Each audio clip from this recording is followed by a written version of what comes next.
Recorded Books presents an unabridged recording of Iron Lake by William Kent Kruger, narrated by David Chandler and directed by Greg Steinbruner. Prologue. Cork O'Connor first heard the story of the Wendigo in the fall of 1965, when he hunted the big bear with Sam Winter Moon. He was 14, and his father was dead a year. Sam Winter Moon had set a bear trap that autumn along a deer trail that ran from the stream called Widow's Creek to an old logged-over area full of blueberries. He'd found scat at the creek and along the trail and in the blueberry meadow when the berries were ripe. The trap was made as it had been in old times. Against a tree, Sam built a narrow enclosure of branches with a single opening. Over the entrance, he suspended a heavy log secured to a spring pole. The trap was baited with a mash of cooked fish, fish oils, and a little maple syrup. It was the first time Sam had ever built a bear trap, a nearly lost Ojibwe tradition, and he'd invited Cork to help him with the process. Cork had no interest in it. Since his father's death, nothing interested him. He figured Sam's invitation had nothing to do with both of them learning the old ways together. It was just another good-intentioned effort to make him forget his grief, something Corcoran O'Connor didn't want to do. In a way, he was afraid that to let go of the grieving would be to let go of his father forever. Still, out of politeness, he accepted Sam Winter Moon's offer. Late in the afternoon, they found the trap sprung, but the bear wasn't in it. They could see where the animal had fallen, slammed down by the weight of the great log, which, when they'd hauled and set it, Sam had calculated at over 300 pounds. The log should have broken the bear's back. Any normal black bear should have been there for them, pinned under the log, dead or almost dead. The trap was sprung, the log had fallen, but the bear had shrugged it off. Sam Winter Moon turned to the boy gravely. "I expect it's hurt," he said. "I gotta go after it." He looked away from Cork and didn't say anything about the boy going. "A bear like that," Cork said. "A bear that can bounce a tree off his back, he'd be worth seeing." Sam Winter Moon knelt and ran his hand over the deep indentation the animal's great paws had made in the soft ground. "Risky," he said. He looked up at the boy. "If you come, you gotta do exactly as I say." "I will," Cork promised, feeling excited about something for the first time in a year. "Exactly." They fasted the rest of the day and breathed in the smoke of a cedar fire. At first light next morning, they blackened their faces with the cedar ash, a sign to the spirits of the deep woods that they had purified themselves. Sam tied back his long black and gray hair with a leather cord ornamented with a single eagle feather. They smoked tobacco and red willow leaves mixed with powdered aster root as a hunting charm, then covered themselves with tallow made of various animal fats to disguise their scent from the bear. In a small deerhide sack that Sam hung on his back, he packed more tallow, matches, a whetstone, and a box of 180 grain cartridges for his rifle. He looked a little doubtfully at the cartridges. His was a .30-06 bolt-action Winchester. Fine for deer and small bears, he told Cork. But a bear like the one they were after, a bear that could shrug off a tree, that was something else. He gave Cork a canvas pack with bedrolls, cooking utensils, cooked wild rice, coffee, salt, and deer jerky. Finally, he put in several long leather cords so that if they were given the bear, they could lash its body to a travois and cart it to a road where he could retrieve it with his truck. He hung his Green River hunting knife on his belt and slung his rifle over his shoulder. At the sprung trap, they made a circle, looking for vegetation flattened in the bear's passage. Sam found a sign, a clear line where the fallen birch leaves were pressed into the soft earth underneath, and they followed north where the bear had gone. Every fall, Sam Winter Moon killed one bear. The smoked bear meat he shared with the other people on the Iron Lake Reservation, especially the elders who couldn't hunt or trap anymore, but who still enjoyed the taste of the fat, richly flavored meat. He also shared the meat with Cork's family. Cork's mother was half Anishinaabe, and his father, although he was white, had been Sam's friend for many years. The skins Sam sometimes sold for bounty, but more often he kept them for himself. He was grateful to the black bears for the meat they gave to him and the people of his band, but he told Cork, as they followed the trail that fall, that he would be grateful even for just a glimpse of this great animal who'd shrugged off the log trap as if it were no more than a small, bothersome thing. Bears, Sam cautioned him, were the most difficult animals of the woods to track and to kill. They had decent eyes, good ears, and the best nose of any animal alive. They were smart, too, and if they were hurt, there was no thing a man would ever go against that was more dangerous. He loved hunting the bears. He appreciated the ritual of the hunt that joined hunter and hunted together with the land that was the mother of both man and bear. He enjoyed the challenge of tracking, using his own knowledge of the animal and the woods instead of hunting with dogs the way white men did. Sam stopped occasionally to look carefully at the soft earth or vegetation. Near noon, they found a stump where the bear had dug for grubs, and later a branch from an oak broken off to get the acorns. The sky was clear blue, the air cool and still, the great woods full of the russet and gold of late fall.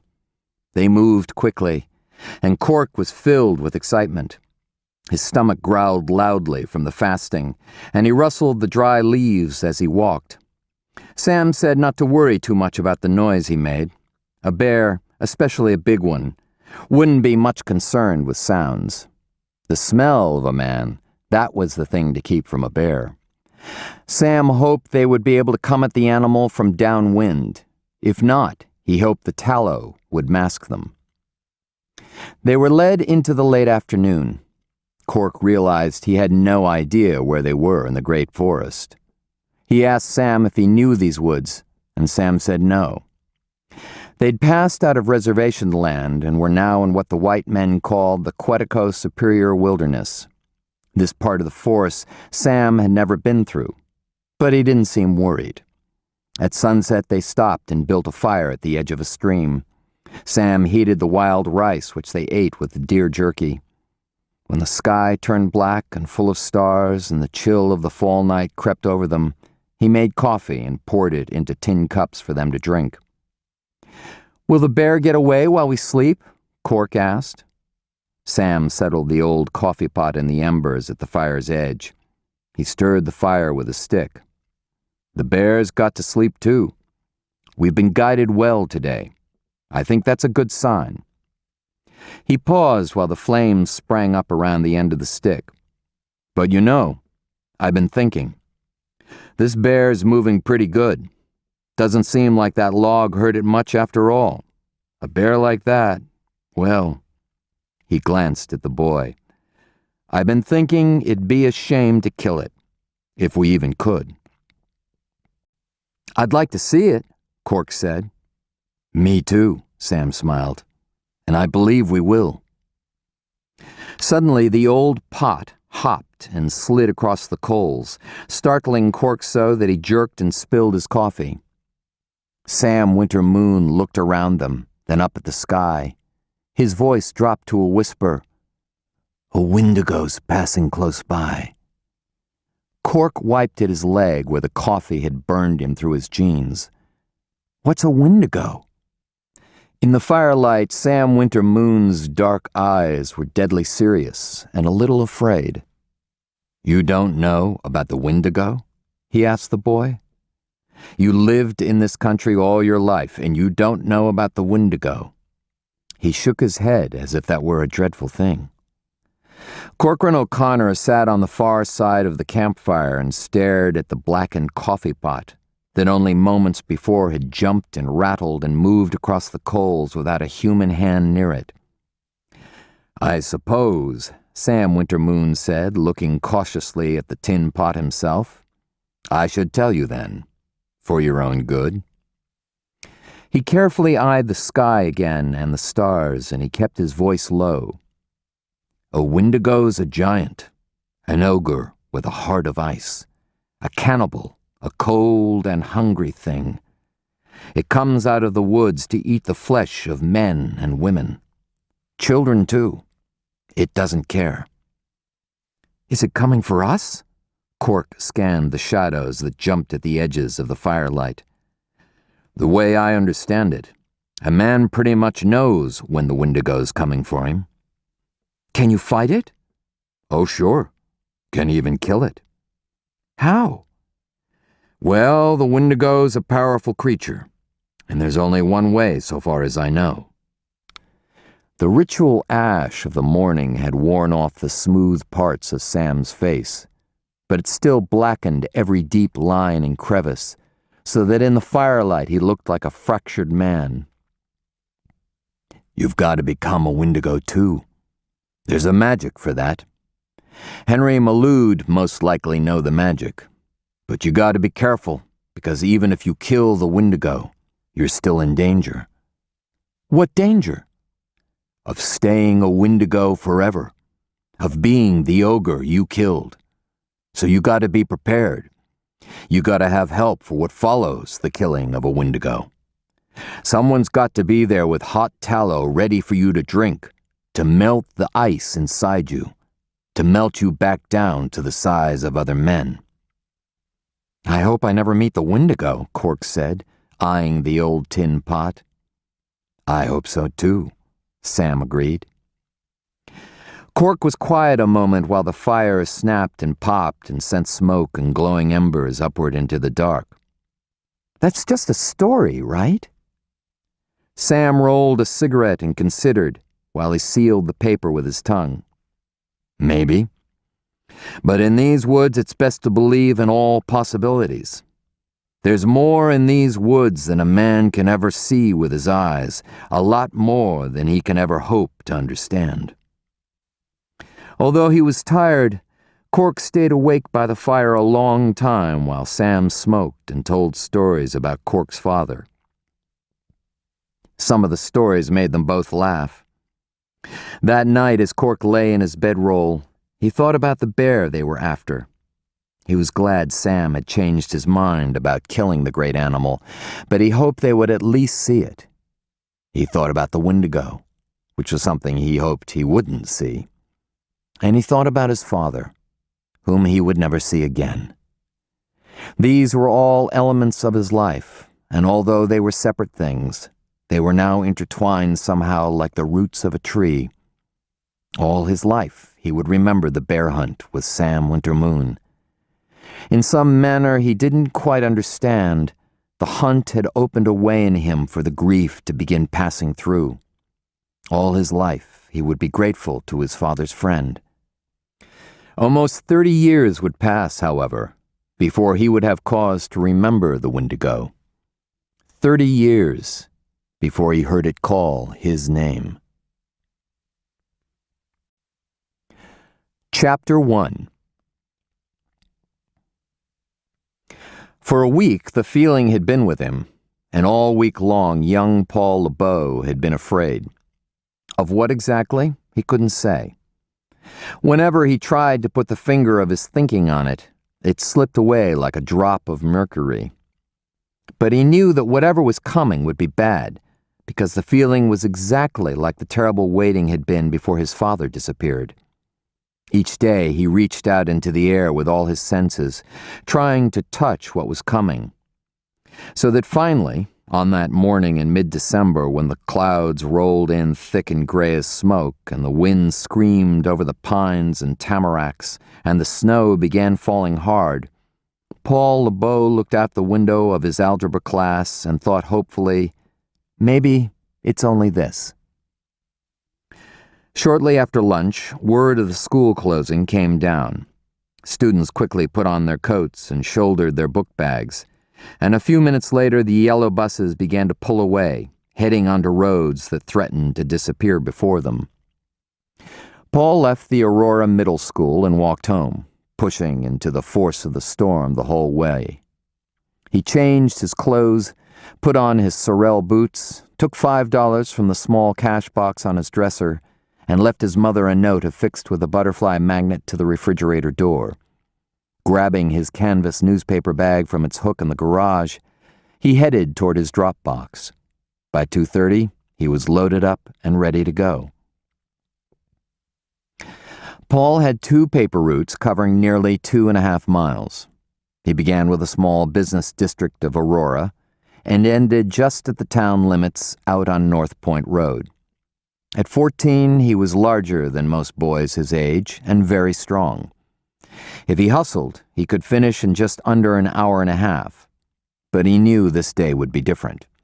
The snow had been accumulating at a rate of more than an inch per hour, and the bitter wind that swept down out of Canada drifted it fast and deep. He took the routes in the time when his father was drinking heavily and his mother needed money. Delivering the papers, especially on days like this that seemed impossible, was a responsibility he took seriously. In truth, he loved the storms. The energy and the wind and the ceaseless force of the drifting snow thrilled him. Where another boy might see only the plodding task ahead of him, Paul saw challenge. He took pride in his ability to battle against these elements, trudging through the drifts, leaning hard into the wind in order to complete the job expected of him. He was an Eagle Scout, Order of the Arrow, member of Troop 135 out of St. Agnes Catholic Church. He had made himself capable in 100 ways. He could start a fire with flint and steel, hit a bullseye with a target arrow at 30 yards, tie a bowline, a sheep shank, a slip knot, lash together a bridge strong enough to bear the weight of several men. He knew how to treat someone for shock, drowning, cardiac arrest, and sunstroke. He believed seriously in the motto, "Be prepared." And often as he walked his paper routes, he imagined scenarios of disaster in Aurora that would allow all his secret skills to shine. By the time he neared the end of his deliveries, lights had been turned on in the houses along the way. He was tired. His shoulders ached from the weight of the papers, and his legs felt leaden from wading through knee-deep drifts. The last house on his route stood at the very end of North Point Road, a pine-covered finger of land that jutted into Iron Lake and was lined with expensive homes. The last and most isolated of the houses belonged to Judge Robert Parent. The judge was an old man with a hard white face, bony hands, and sharp, watchful eyes. Out of fear, Paul treated him with great deference. The judge's paper was always placed securely between the storm door and the heavy wooden front door, safe from the elements. Whenever Paul came monthly to collect for his service, the judge rewarded him with a generous tip and more stories about politics than Paul cared to hear. The judge's house was almost dark, with only the flicker of a fireplace flame illuminating the living room curtains. With the last paper in hand, Paul threaded his way up the long walk between cedars laden with snow. He pulled the storm door open, plowing a little arc in the drift on the porch, and saw that the front door was slightly ajar. Cold air whistled into the house. As he reached out to draw the door closed, he heard the explosion from a heavy firearm discharged inside. He edged the door back open. "Judge Parent?" he called. "Are you all right?" He hesitated a moment, then stepped in. Paul had been inside many times before at the judge's request. He always hated it. The house was a vast 2-story affair built of Minnesota sandstone. The interior walls were dark oak, the windows leaded glass. A huge stone fireplace dominated the living room, and the walls there were hung with hunting trophies, the heads of deer and antelope and bear, whose sightless eyes seemed to follow Paul whenever the judge asked him in. The house smelled of applewood smoke. The sudden pop of sap from a log burning in the fireplace made him jump. "Judge Parent?" he tried again. He knew he should probably just leave and close the door behind him. But there had been the shot, and now he felt something in the stillness of the house from which he couldn't turn, a kind of responsibility. As he stood with the door wide open at his back and the wind blowing through, he glanced down and watched tendrils of snow creep across the bare, polished floor and vine around his boots like something alive. He knew that a terrible thing had happened. He knew it, absolutely. He might still have turned away and run if he hadn't seen the blood. It was a dark glistening on the polished hardwood floor at the bottom of the staircase. He walked slowly ahead, knelt, touched the small dark puddle with his fingertips, confirmed the color of it by the firelight. There was a bloody trail leading down the hallway to his left. Pictures from the manual for his first aid merit badge that showed arterial bleeding and how to apply direct pressure or a tourniquet came to his mind. He'd practiced these procedures 100 times, but never really believing that he'd ever use them. He found himself hoping desperately the judge wasn't badly hurt, and he panicked just a little at the thought that he might actually have to save a life. The blood led him to a closed door where a dim light crept underneath. "Judge Parent?" he said cautiously, leaning close to the door. He was reluctant to barge in, but when he finally turned the knob and stood in the threshold, he found a study lined with shelves of books.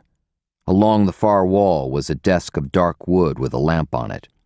The lamp was switched on, but didn't give much light, and the room was heavy with shadows. On the wall directly back of the desk hung a map of Minnesota. Red lines like red rivers ran down the map from red splashes like red lakes. Behind the desk lay an overturned chair, and near the chair lay the judge. Although fear reached way down inside him and made his legs go weak, he forced himself to move ahead. As he neared the desk and saw the judge more clearly, he forgot all about the procedures for a tourniquet. There was nowhere to put a tourniquet on a man who was missing most of his head. For a moment, he couldn't move. He felt paralyzed, unable to think as he stared down at the raw pieces of the judge's brain, pink as chunks of fresh watermelon. Paul didn't even move when he heard the sound at his back, the soft shutting of the door. Finally, he managed to turn away from the dead man, just in time to see the second thing that night his scout training could never have prepared him for. Chapter 2. "Cork?" Molly said from the bed. He heard, and he didn't. Standing at the window with his hands poised at his zipper, Corcoran O'Connor watched drifts rise in the yard. His old red Bronco parked in the drive was already hub-deep in powdery white. Farther down through the pines, the abandoned resort cabins by the lake were nearly invisible behind a gauzy curtain of blowing snow. "You're not really thinking of going, are you, Cork?" Molly asked. "Not into that." "What would folks say if I ended up snowbound here?" "The truth? That you were screwing Molly Nurmi, that shameless slut?"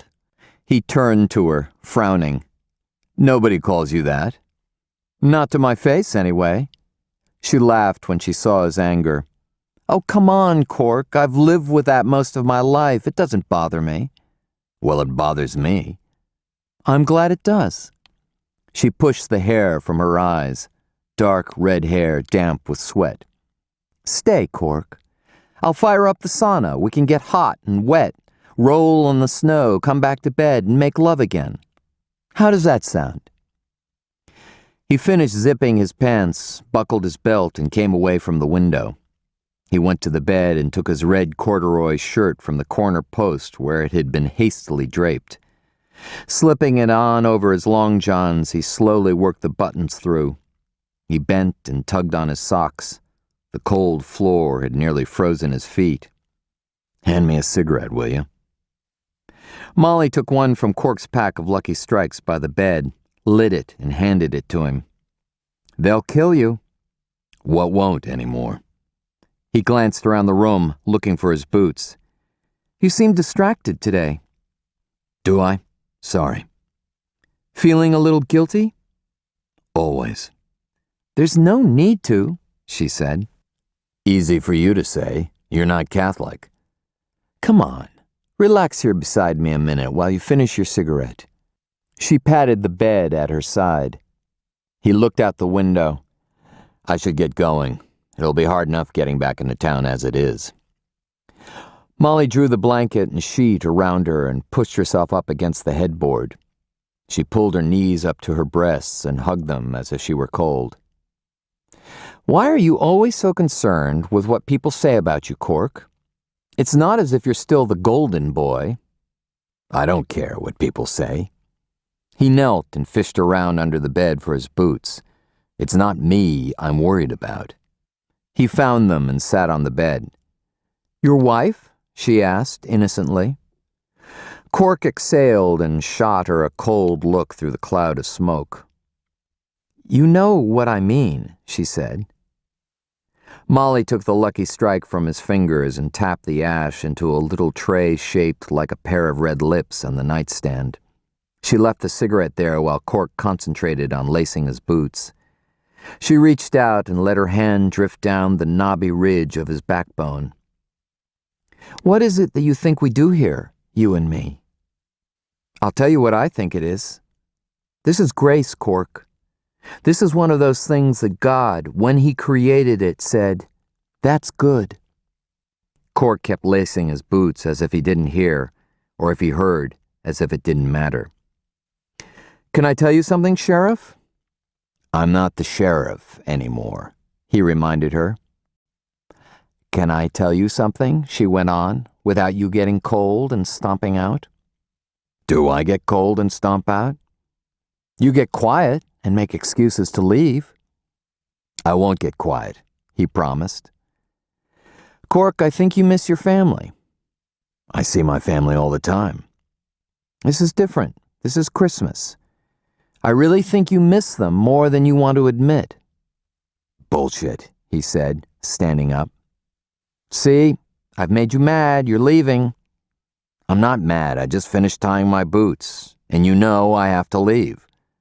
Why?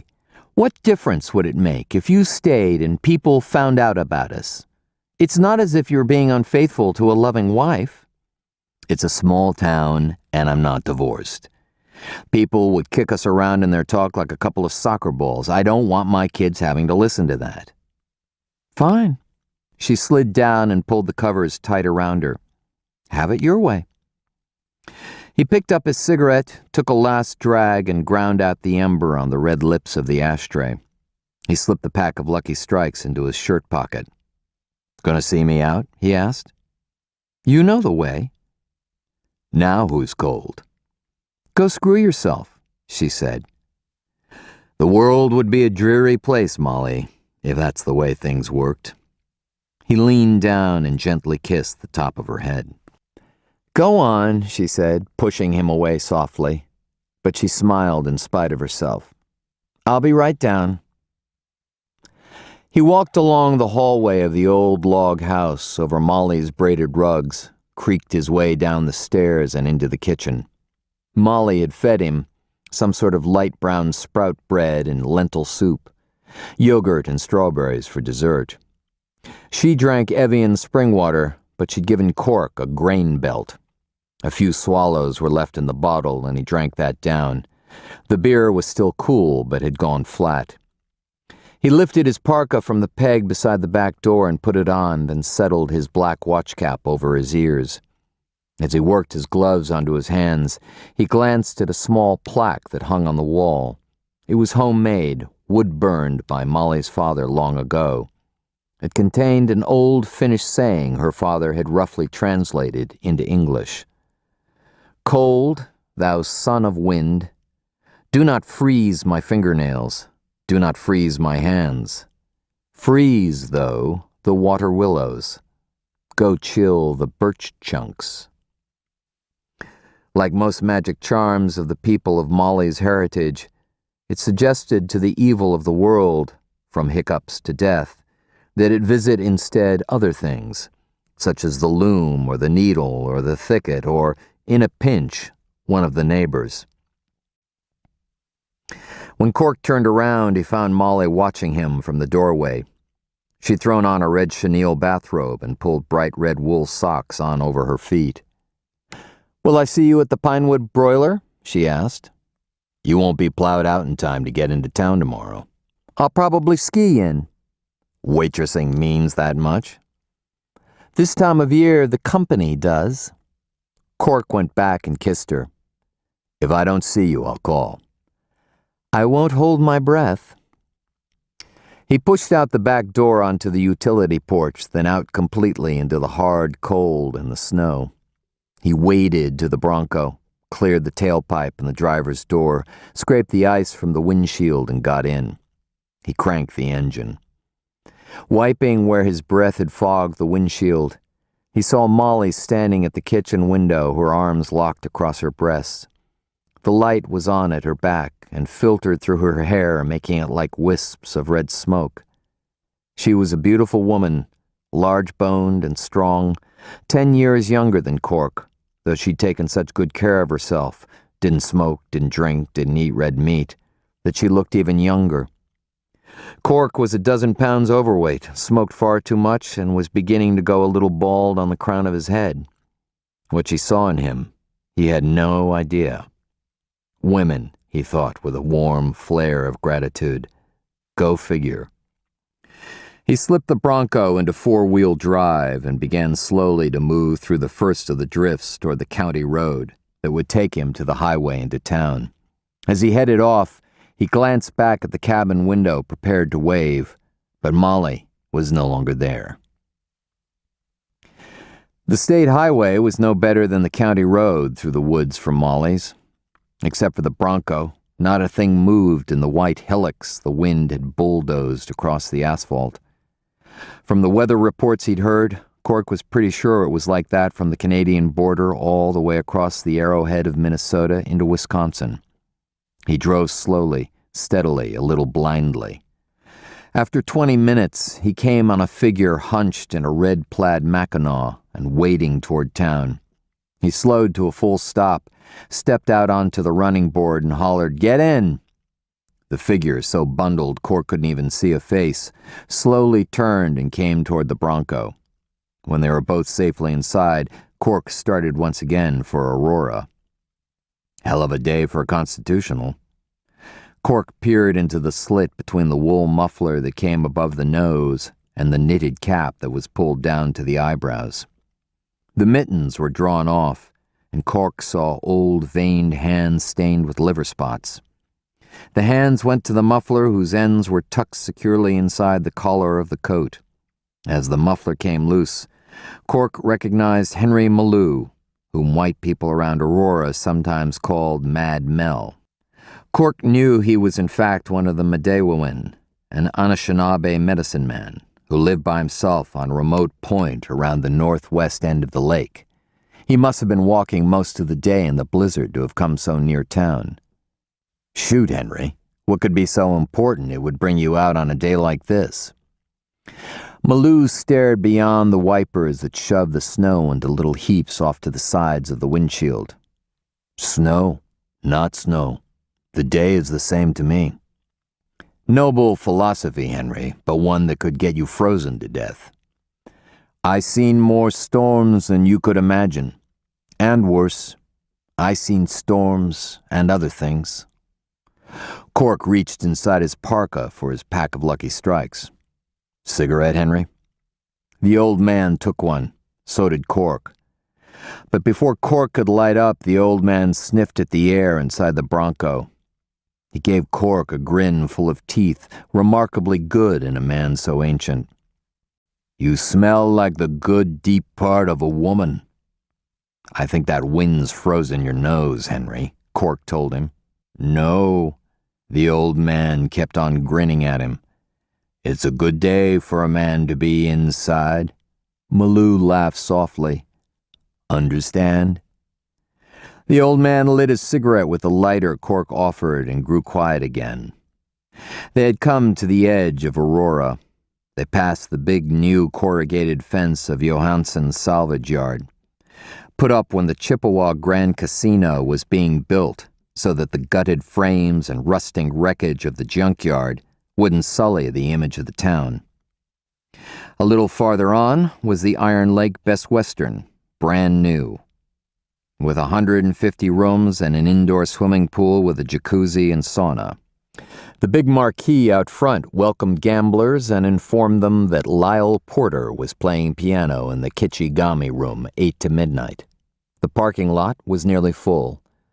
Next to the Best Western stood a new Perkins restaurant, and across the road a glittery 12-pump food and fuel gas station. On the streets of Aurora, not much moved except a few pickups with wide traction tires. The shops had closed early and most of the windows of the small downtown were dark. For the most part, it looked as if the town's 3,752 citizens had simply crawled inside to wait out the storm. The old man had been quiet a long time, smoking the Lucky Strike reflectively. Finally, Cork asked, "What brings you into town on a day like this, Henry?" The old man said, "I seen it." "What?" Cork asked. "What did you see?" The old man looked straight ahead. "It jumped over my cabin 2 nights ago, headed northwest, going toward the storm before the storm come in. I seen the black where it ran through the sky and covered the stars." "Seen what?" Cork asked again. "I heard it too. Heard it calling names." From the way Maloo's voice dropped to nearly nothing, Cork figured that was bad. "Heard what? Calling names?" But the old man clammed up on the subject. "I can walk now," he said. "You're not thinking of going back to your place before the roads are cleared?" "I walked here a long time before there were roads." "That was a couple of centuries ago, Henry." The old man took one last drag on his cigarette and crushed it out in the ashtray. "Thank you, Sheriff O'Connor." "Christ, I'm not the sheriff anymore." Maloo put on his mittens, opened his door, and stepped out. "The smell of you alone has been worth the time." He grinned once again, then shut the door. Cork watched him tuck the ends of his muffler into his mackinaw and turn toward the lake, toward the glittery dome invisible behind the storm, where everyone who came to Aurora these days was headed, where the bright neon of the huge new casino blazed night and day, and where, even in the worst of weather, the doors were always ready to swing wide in a warm, smoky welcome promising easy fortune. When Maloo was gone, vanished in the white, Cork smiled to himself and said the name of the thing the old man had dared not utter. Windigo. Chapter 3. Stu Grantham stood before a large framed photograph of Split Rock Lighthouse that hung on the wall of the law office of Nancy Jo O'Connor. He clasped his hands behind his back as he stared at the famous landmark on the north shore of Lake Superior. He'd been that way for nearly a minute, thoughtful, silent, unmoving, and Jo simply let him be. She had him cornered. She knew it. And if he thought about it a while, he'd know it too, and they could get on with things. A tapping at the door, and Fran, Joe's secretary, peeked in. "Joe, I'm sorry. I know you didn't want to be disturbed, but the State Patrol's just closed Highway 1. I heard it on the radio." Joe glanced out her window. The parking lot of the Aurora Professional Building was nearly empty. Her blue Toyota Cressida was covered with snow and hung with icicles, and looked like some kind of Arctic beast hunkered down to wait out the storm. Beyond that, the world was white, and nothing moved in the sea of snow. "Thanks, Fran," Joe said. "Why don't you go on home before you get stuck here?" "What about you?" Fran asked. She glanced at Grantham, who seemed oblivious to the news she'd brought. "I'll finish here with Stuart and be right behind you." Fran stepped toward her and handed her several pages from a phone memo pad. "I held your calls as you asked. Here are the messages." "Thanks," Drive carefully. You too. Joe scanned the phone messages. One from Frank Monroe at the Department of Natural Resources. Call him about the Rust Creek variance for the casino. 2 from Judge Robert Parent. Simply call him. 1 from Dorothea Hayes about the easement for the new pulp mill. 1 from Sandy Parent. No message. Stu Grantham walked silently to the small table where Joe kept a stainless steel coffee server and several mugs, poured himself some coffee and sat down. Grantham was a realtor by profession and head of the County Board of Commissioners by choice of the electorate. In his late 50s, he was white-haired and still handsome. Talc softened his cheeks. He smelled of musk aftershave. Joe wondered if he'd shaved just before coming. Men sometimes did that for her, believing it might make a difference. Joe was a rigorously slender woman. She had hair so blonde it was almost white, and eyes blue-white like glacial ice. She'd been separated from her husband Cork for several months. Some men, Grantham apparently among them, saw that as an opportunity. "What is it with you, Joe?" Grantham finally asked. "Whenever I try to use your services, you're always going on how you're so busy you can't hardly see straight. But here you are still taking on the cases of these—" He stopped himself abruptly. "These what, Stu?" "You know, these pro bono Indian cases. They've got the casino now. Let them hire their own damn attorneys." The casino is owned by the Iron Lake Band of Ojibwe. Louise Willette is Lakota. She gets nothing from the casino profits. She has to work hard for what the county pays her. What she doesn't need is the constant harassment of her co-workers. For Christ's sake, Joe, she's the only woman on a road crew of men. What does she expect? These guys can't watch every word that comes out of their mouths. When it applies to my client or to women in general, they'd better. Joe put down the phone messages and folded her hands patiently on her desktop. "Look, Stu, I could easily have started in action against the county. The evidence is overwhelming. But I brought it to you first because I'd like to save you and the rest of the board a lot of embarrassment. My client is willing to settle this quietly. Come election time next November, I'm sure you'll be glad Louise and I didn't splash this across the headlines of the Sentinel." "Doing me a favor." Grantham grinned, showing an incisor outlined in silver. He set his coffee mug on the desk and began to twirl a heavy gold Aurora High class ring on his finger. Class of 52 or 53, Joe guessed. Aurora, good old boy. "Know what I'm thinking?" Grantham said. "I'm thinking Wanda Manydeeds put her up to this." "Nobody put her up to anything. But yes, it was Wanda who told Louise to see me. And why shouldn't she? I'm the best attorney in Aurora." "Ever since you and that Manydeeds got together, Tamarack County hasn't been the same," Grantham lamented. "And amen to that?" Joe kept her reply amiable. She'd handled Stu Grantham and others like him since she'd first hung her shingle in Aurora nearly a decade before. But it hadn't been easy.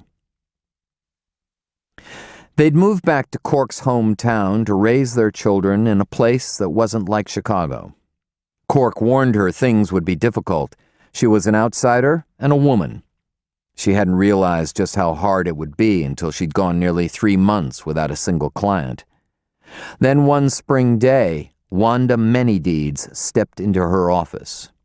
She was a large woman, not heavy, but tall and solid, dressed in faded jeans and a blue flannel shirt rolled up to her elbows.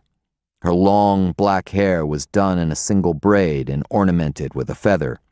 She wore brightly beaded earrings and a beaded bracelet, and possessed one of the most confrontive gazes Joe had ever encountered in another female. A young woman, probably 20, though she was hardly larger than a girl, stood behind her, slightly hidden. "What kind of lawyer are you?" the large woman with the earrings and bracelet asked. "A good one," Joe replied. "Are you a lawyer for money or for justice?" "Given the choice between those two, I lean toward justice." "Good. We don't have any money. Maybe we should talk about justice then. Won't you both have a seat? The women accepted the chairs Joe offered. The large woman sat proudly with her back held very straight. The younger one sat a little slumped and wouldn't look at Joe directly. You know me, Joe said. My name's on the door. You are? I am Wanda Manydeeds, the large woman replied. This is Lizzie Favre. The young woman glanced up and then lowered her eyes quickly. What is it you wanted to see me about? Joe asked. We want to fight some powerful people, Wanda Manydeeds replied. Who exactly? We want to fight the Great North Development Company. Great North? Joe sat back, a little tug deep in her stomach. Robert and Sandy Parent. What's your complaint against them? They won't hire Lizzie. Joe looked at the young woman. Because you're female? Lizzie hesitated, then replied quietly, and because I am Ojibwe. The man who hires for Great North, a man named Chester. I've heard he calls us squaws, Wanda Manydeeds said. But not to your face, Joe said. The large woman shook her head. He is a coward. That kind of man always is. Joe picked up a pencil and idly tapped the sharpened lead on a legal pad as she considered the situation. Judge Robert Parent, Sandy Parent. She liked the taste in her mouth, the slight dryness in anticipation of a good fight. Going at the old man would be like taking a swing at barbed wire. But the son? She leaned toward the other women confidently. Word is he's poised for a run at the state legislature. I think we might have him there. You'll do it? Wanda Manydeeds asked. Her face, which was hard and tawny as sandstone, showed no emotion, but there was a flash in her eyes that Joe interpreted as satisfaction. We'll do it, Joe replied, and they had. How's Sandy's transition to Washington going? Stu Grantham asked. What? Joe brought herself back to the moment, to Stu Grantham stalling on the far side of her desk. Our new senator, is he ready for Washington? He will be. You read the article in the Pioneer Press? Another Jack Kennedy, they're saying. Harvard-educated, liberal, good-looking. A ladies' man? Grantham paused a moment, twirling his heavy class ring. You going with him? I beg your pardon? I heard he wanted you to be part of his staff in D.C. My practice and my family are here in Aurora, Joe replied coolly. I have no intention of leaving. I just thought, with things the way they are between you and Cork, what about my client? Joe swung back to the real issue. Are we going to be here all night, or do you agree to the terms I've proposed? All night with you. Grantham leaned across the desk, grinning. Now, that's a thought. You know, Stu, Joe replied calmly, that's exactly the kind of statement that landed your road crew in deep shit. Ah, look, Joe. No, you look. She drove a finger at him, and although she didn't touch him at all, he sat back abruptly. I want an answer, and I want it now. Will you advise the board to accept our terms? Or do we drag this through the courts and air all the dirty, sexist linen in public? If you want to know the truth, Stu, I'd just as soon do this in court. I'd just as soon make an example of this crew and maybe the whole leadership of this county while we're at it. Joe would have gone on, but the phone rang. She turned from Grantham and answered it with an irate, Yes? It was her sister, Rose. Have you heard from Anne? Rose asked, speaking of Joe's 11-year-old daughter. No. Isn't she home with you? She checked in right after school let out and said she had an errand to run. I didn't think anything of it, but that was 3 hours ago, and I haven't heard from her since. Joe looked out her window at the furious energy of the storm. She worked at keeping her own voice calm. Does Jenny know anything? No. Friends? I called everyone I could think of. Have you tried Cork? I left messages on his machine. Maybe he took her ice fishing, Joe suggested. although she was certain Cork wouldn't have done that without calling first. "Joe, I'm worried. Are Stevie and Jenny there with you?" "Yes." "Keep them there. I'll be right home." Joe hung up the phone. She glared at Grantham. "Well?" The telephone call had broken Joe's momentum. Grantham was straightening his tie. "Trouble at home?" "Nothing I can't handle." "I don't think I want to rush a decision here, Joe," Grantham said. He wandered back toward his chair and seemed prepared to settle in again. Joe went to the door and held it open, signaling Grantham their meeting was at a definite end. "I'll be in touch." "I'm sure you will." The man smiled as he left. Joe threw a few things into her briefcase. She pulled on her coat, locked up the office, and headed out to the empty parking lot. Under the snow, the windshield of her Toyota was coated with a thick layer of ice that broke her plastic scraper. She turned the defroster up full blast, and while the engine warmed and the air grew hot enough to begin melting a clear patch, she labored to brush snow off the rest of the car. Suddenly, out of the cold of the storm, she felt the touch of a deeper cold on her back, as if an icy hand had reached through her coat and touched her skin. She swung around, a shiver running down her spine, and peered into the swirling white behind her. She strained to look at the line of cedars that walled the corner of the lot a couple of dozen yards away. "Is anyone there?" She knew it was ridiculous to think a human hand could have reached so far, but what had touched her hadn't felt human at all. No voice answered except the bitter howl of the wind. She left off brushing the snow, got into her car, and locked the doors. The defroster had cleared only a small area low on the windshield, but it was enough for Nancy Jo O'Connor. She left the empty lot as quickly as she could. Chapter 4. Cork pulled up alongside a snow-covered Quonset hut that stood next to the lake. The front of the hut had been reconstructed as a burger stand with 2 sliding windows and a long, narrow counter for serving customers. Pictures of ice cream cones decorated the side of the building up front. The serving windows had been boarded over with plywood, and above that a sign painted in red letters on a white board read, "Sam's Place." Cork parked near the back door and went in. The back half of the hut had been converted into a space for living. One large room that held a stove and refrigerator, a sink, a table with 2 chairs, a sofa, a bunk, a small desk, and a bookshelf. One corner had been partitioned for a bathroom with a toilet, a sink, and a shower stall. During World War II, the hut had been part of a complex used by the National Guard. After the war, the complex was abandoned, and all but the single Quonset hut had been bulldozed. Cork wasn't sure why the hut had been spared, but it had been purchased by Sam Winter Moon, who'd made it over into a business serving cones and shakes and burgers to the summer tourists. Sam had lived in the back during the season. Late fall, after he closed up, he lived in his cabin on reservation land. In his will, Sam had left the Quonset hut to Cork. Inside, the place was cool, much cooler than it should have been. Cork stepped down into the cellar and found that the burner on the oil furnace wasn't running, a chronic problem. He hit the red reset button. Nothing happened.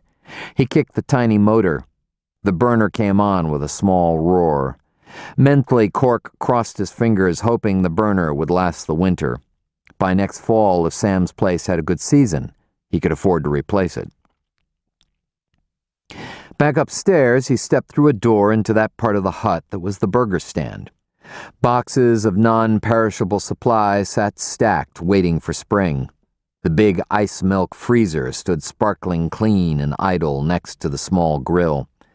Propped against the wall near the door was a sack of dry corn with a plastic bucket and scoop inside it. Cork scooped out a quarter bucket of corn, headed back through the hut and outside again. The lake was lost behind the snow. Cork trudged through the drifts toward a tall cyclone fence that edged Sam's property. My, property, Cork still had to remind himself. On the other side of the fence was the Bear Paw Brewery, the buildings big and dark and indistinct through the blowing snow. He followed the fence to the edge of the lake. Although the rest of the lake had been frozen a while, a large expanse of water near the fence stayed open year-round because of the runoff from the brewery. Warning signs had been placed on the ice, and safety stations with sleds and life rings stood along the shore. Cork was surprised to see a figure in a familiar red coat hunched at the water's edge. "Annie," he called, "is that you?" His daughter turned. She was big for her age and freckled year-round. She'd inherited the wild red hair of her Irish ancestors, but from her Anishinaabe genes came dark, thoughtful eyes that regarded her father with concern. "I was worried about Romeo and Juliet," she said. She looked out at the lake. The open water was choppy in the wind and looked cold and gray. Two Canadian geese huddled together 20 yards from shore, their bodies pointed into the wind, riding out the storm. The bird Anne called Romeo had injured a wing late in the summer. When the other geese had gone south, he'd stayed, and his mate, whom Anne had named Juliet, also stayed. They never left the lake. The open water kept them there. Cork had taken to feeding them when he'd realized their plight. Anne had adopted them as well, taken them into her heart of concern. Cork gave her the bucket. "Why don't you feed them?" he suggested. The geese had turned at Cork's approach, anticipating the corn he carried in the bucket. They paddled nearer but held off coming ashore. Cork kicked at the snow with his boots, clearing a circle all the way to the frozen ground. "Just pour it in there, Annie," he said. She spread the corn around the circle, then they walked away a dozen steps. Romeo and Juliet waddled through the snow to the corn and began noisily to feed. They watched Cork and Anne carefully. "Do you think they'd ever eat from our hands?" Anne asked hopefully. "Most animals can be tamed, I suppose," Cork replied. "The question is, do you really want to? Make them tame, and they become easy prey for people not as kindly disposed toward them as you are." "People would hurt them?" she asked, appalled at the idea. "Some would, just for the pleasure of it. Come on, they'll be fine now." He started back to the hut. Inside, Cork took a moment to listen to his answering machine.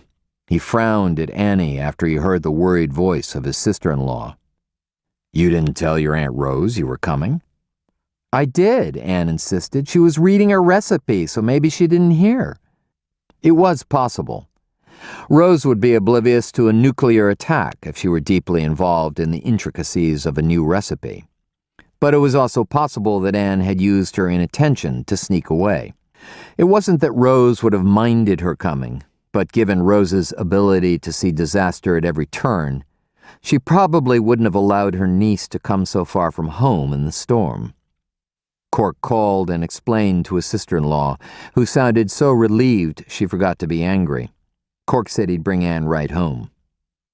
As they stepped outside to the Bronco, Annie looked through the blowing snow toward the open water of the lake.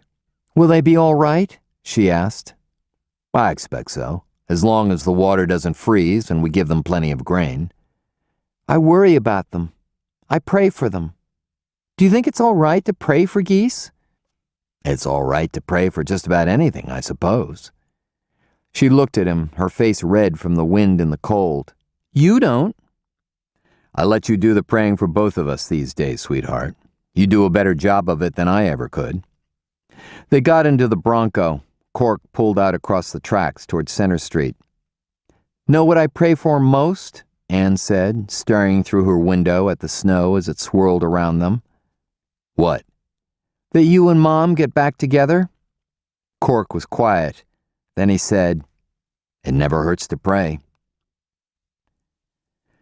The house on Gooseberry Lane was big, 2 stories, white with dark gray shutters and a wraparound porch. Out front stood a huge American elm, and in the backyard, a red maple nearly as large. Lilac bushes formed a tall hedge on the north side, and south was a grape arbor. The house had been the home of his mother's parents, then had belonged to his own parents. When Cork's father was killed, his mother had turned it into a boarding house. It was never a luxurious life, and Cork always worked to help bring in income. But they managed to keep the house and to hold together, and as Cork remembered it, to be happy. All the houses on the block were similar. Old, shaded in summer, quiet. There wasn't a single fence to be seen, and Cork had always taken issue with the assertion that fences made good neighbors. Until Joe had asked him to leave, Cork had been quite happy to call Gooseberry Lane his home, and the people who lived there his neighbors. He used his garage door opener and parked next to Joe's blue Toyota Cressida. Her car had 2 bumper stickers. One said, "Sandy Parent for U.S. Senate," and the other, in true political jingoism, said, "Just look at the candidates. The difference is apparent." The election was long over. Parent had won. Cork thought it was high time Joe got rid of the bumper stickers. He made his way to the back door with Annie. Stepping into the kitchen, he was greeted by the aroma of baking ham. "Smells delicious, Rose," Cork said. He hung his parka and cap on wall hooks beside the door. He could tell his sister-in-law was trying to be upset with him. She nodded in response to his complimentary greeting, then went to the oven, opened the door, and bent to check inside. She was wearing floral stretch pants that didn't at all flatter her wide hips and thighs.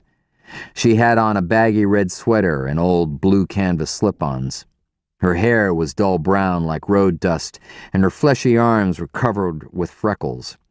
She was nothing like her sister Jo in appearance or temperament, and if Cork hadn't known better, he'd have guessed that one of them had been adopted. "Sure miss your cooking," Cork grinned. Rose smiled despite herself, but she set stern eyes on Annie, who was trying to slip through the kitchen unnoticed. "I was worried sick, Anne." "I told you where I was going, Aunt Rose," Anne argued politely. "But I guess you didn't hear. You were reading that recipe for Christmas pudding." "I was?" Rose glanced at a cookbook open on the kitchen table. "Still, you should have called when it got to be so late." "My fault, Rose," Cork said. "She was helping me with some chores."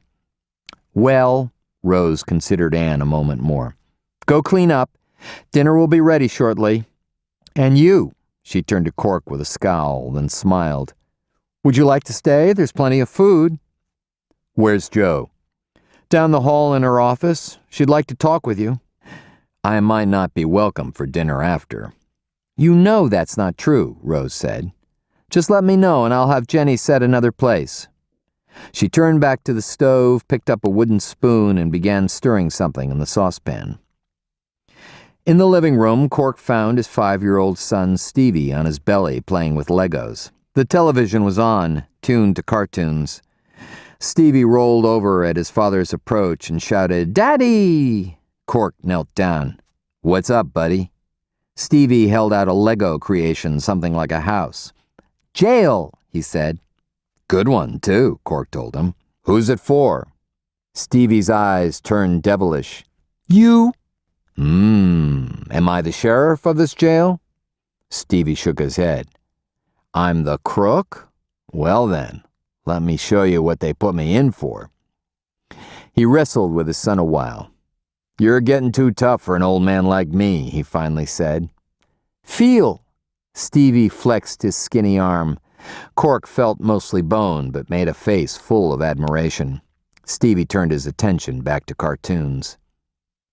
Jenny, Cork's 14-year-old daughter, came into the room from the hallway. She gave her father only a glance before she curled up on the sofa with a book on her lap. He could tell by the way she looked at him that she was reflecting some of her mother's mood. The whole house seemed suffused with the quiet cold of Joe's anger. "Hi, kiddo. Where's your mother?" "In her office, working.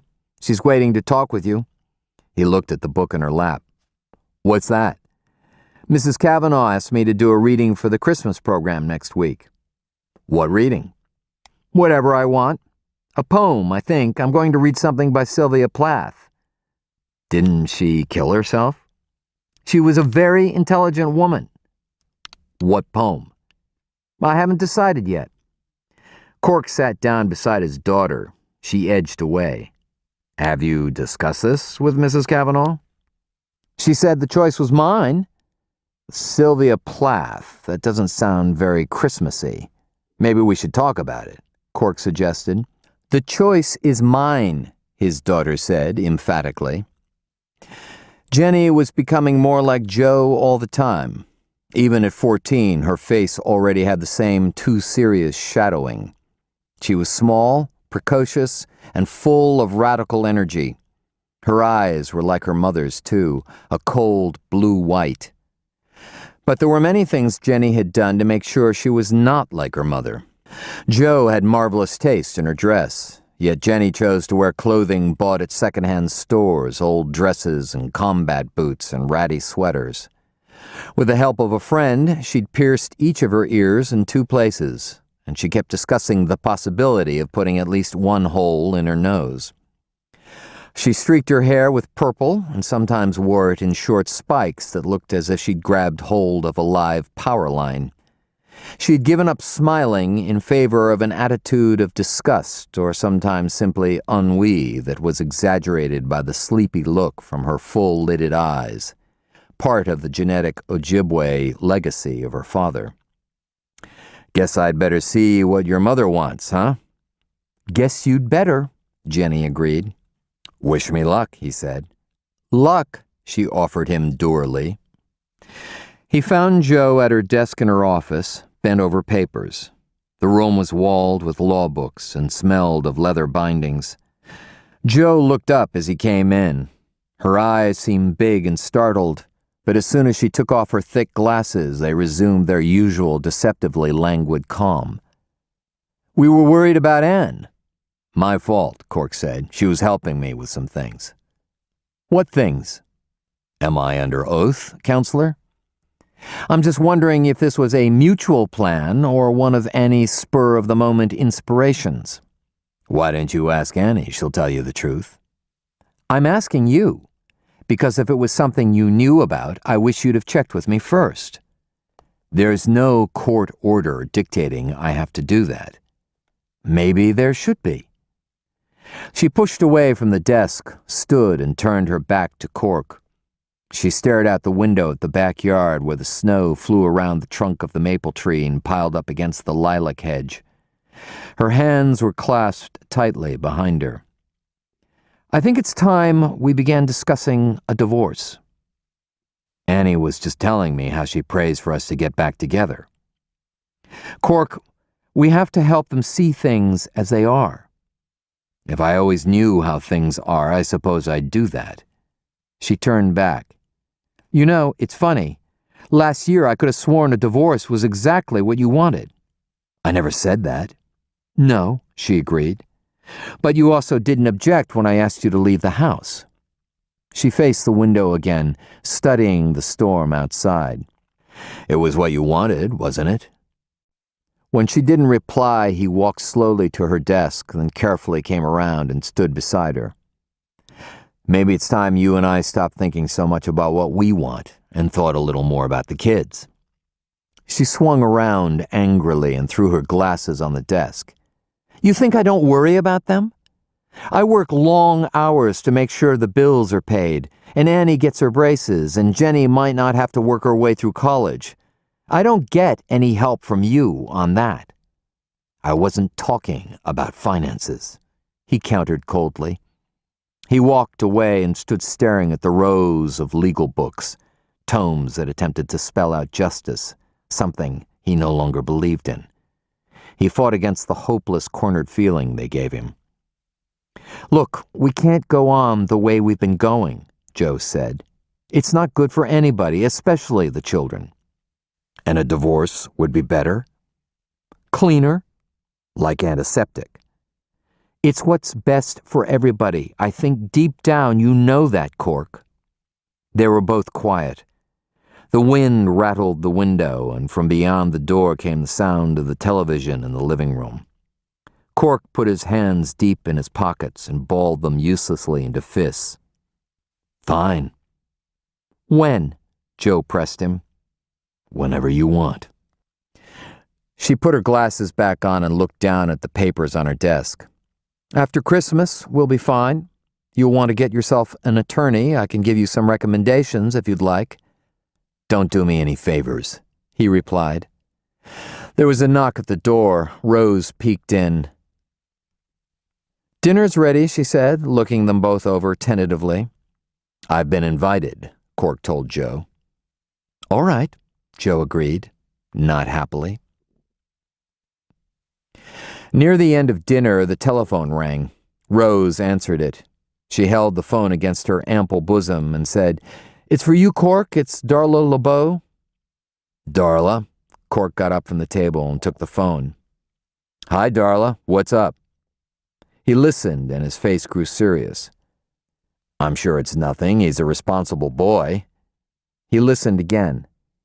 Look, how about if I come over? No, it's no trouble. What's no trouble? Rose asked as soon as he hung up.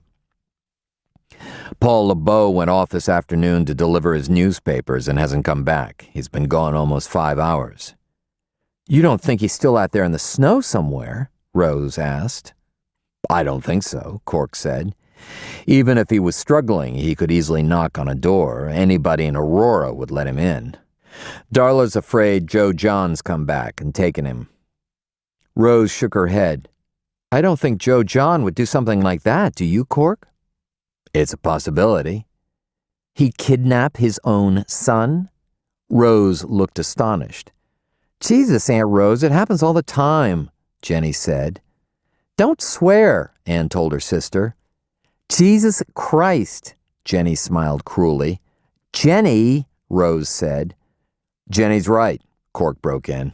Most common form of kidnapping. The truth is, if a kid's going to be taken, I'd rather he was grabbed by someone who's doing it out of love. That's not love, Cork, Joe said. It might be to Joe John. Cork started for the kitchen. You don't mind going? Rose asked. No, he said over his shoulder, and it was absolutely true. It had been a long time since anyone needed him this way, and it felt pretty damn good.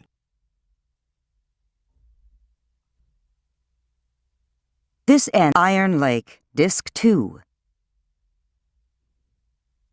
Chapter 5. Darla opened the door even before Cork had a chance to knock.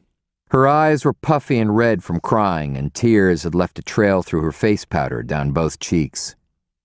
It's Joe John, Cork, she said. I know, it's Joe John. Darla worked at the casino in public relations and was still dressed for the office in a dark blue blazer and skirt, a cream-colored blouse. There was gold around her neck and on her wrists. Cork stepped in out of the cold and wiped melting snowflakes from his face. What makes you think so, Darla? Because it's just like him to drop off the face of the earth for 2 months, then pull this kind of stunt. It's just the kind of thing he'd do on a drunk. She took his coat and brushed the snow onto a mat in the hallway, then hung the coat in the closet there. Cork slipped off his boots and left them on the mat. He'd known Darla LeBeau since high school, when she was a cheerleader with long blonde hair, nice legs, and a lot for a boy to notice under her sweater. In her sophomore year, she began going steady with Joe John LeBeau. Joe John was a full-blooded Anishinaabe, bussed in from the Iron Lake Reservation 10 miles outside Aurora. Dating someone from the reservation would have caused Darla a lot of trouble, but Joe John was different. Joe John was a celebrity, a basketball player of amazing ability. The St. Paul Pioneer Press had dubbed him the next Jim Thorpe, and he'd been heavily recruited by colleges all over the Midwest. He accepted a basketball scholarship to Indiana, but just before he was to begin his second year, as he was crossing a street in Bloomington, an old woman who failed to stop her big Cadillac at a red light ran him down. His right leg was shattered from his ankle bone to his hip, and although it was reconstructed, he always walked with a limp after that. With no hope of playing basketball again, he came home to Aurora. Shortly after that, he and Darla were married.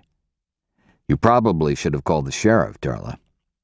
I didn't want to get Joe John in trouble. I just want Paul home safely. Have you tried calling Paul's friends? I've called everywhere I can think. His friends, my folks, the neighbors. I even called Pizza Hut, because sometimes he'll play video games there after he's finished his routes. Nobody saw him. Nobody. I've got coffee. Want some? Thanks. He followed Darla to the kitchen. You sure he went to deliver his papers? Cork asked. He left a note on the refrigerator telling me where he was going. He's so good that way. Cork sat on a stool in her spotless kitchen. He'd sat here with Joe John many times after he brought him home from a drunk. Joe John wasn't a mean drunk. Mostly he was nostalgic. Very often Cork would find him on the basketball court in Knudsen Park shooting hoops. Even drunk, he had a nice touch. Or sometimes Joe John would disappear for a while, usually no more than a week or two, and he would come back sobered up and contrite and full of assurances that he was through with the bottle forever. A lot of the whites in Aurora were quite happy to see Joe John fail.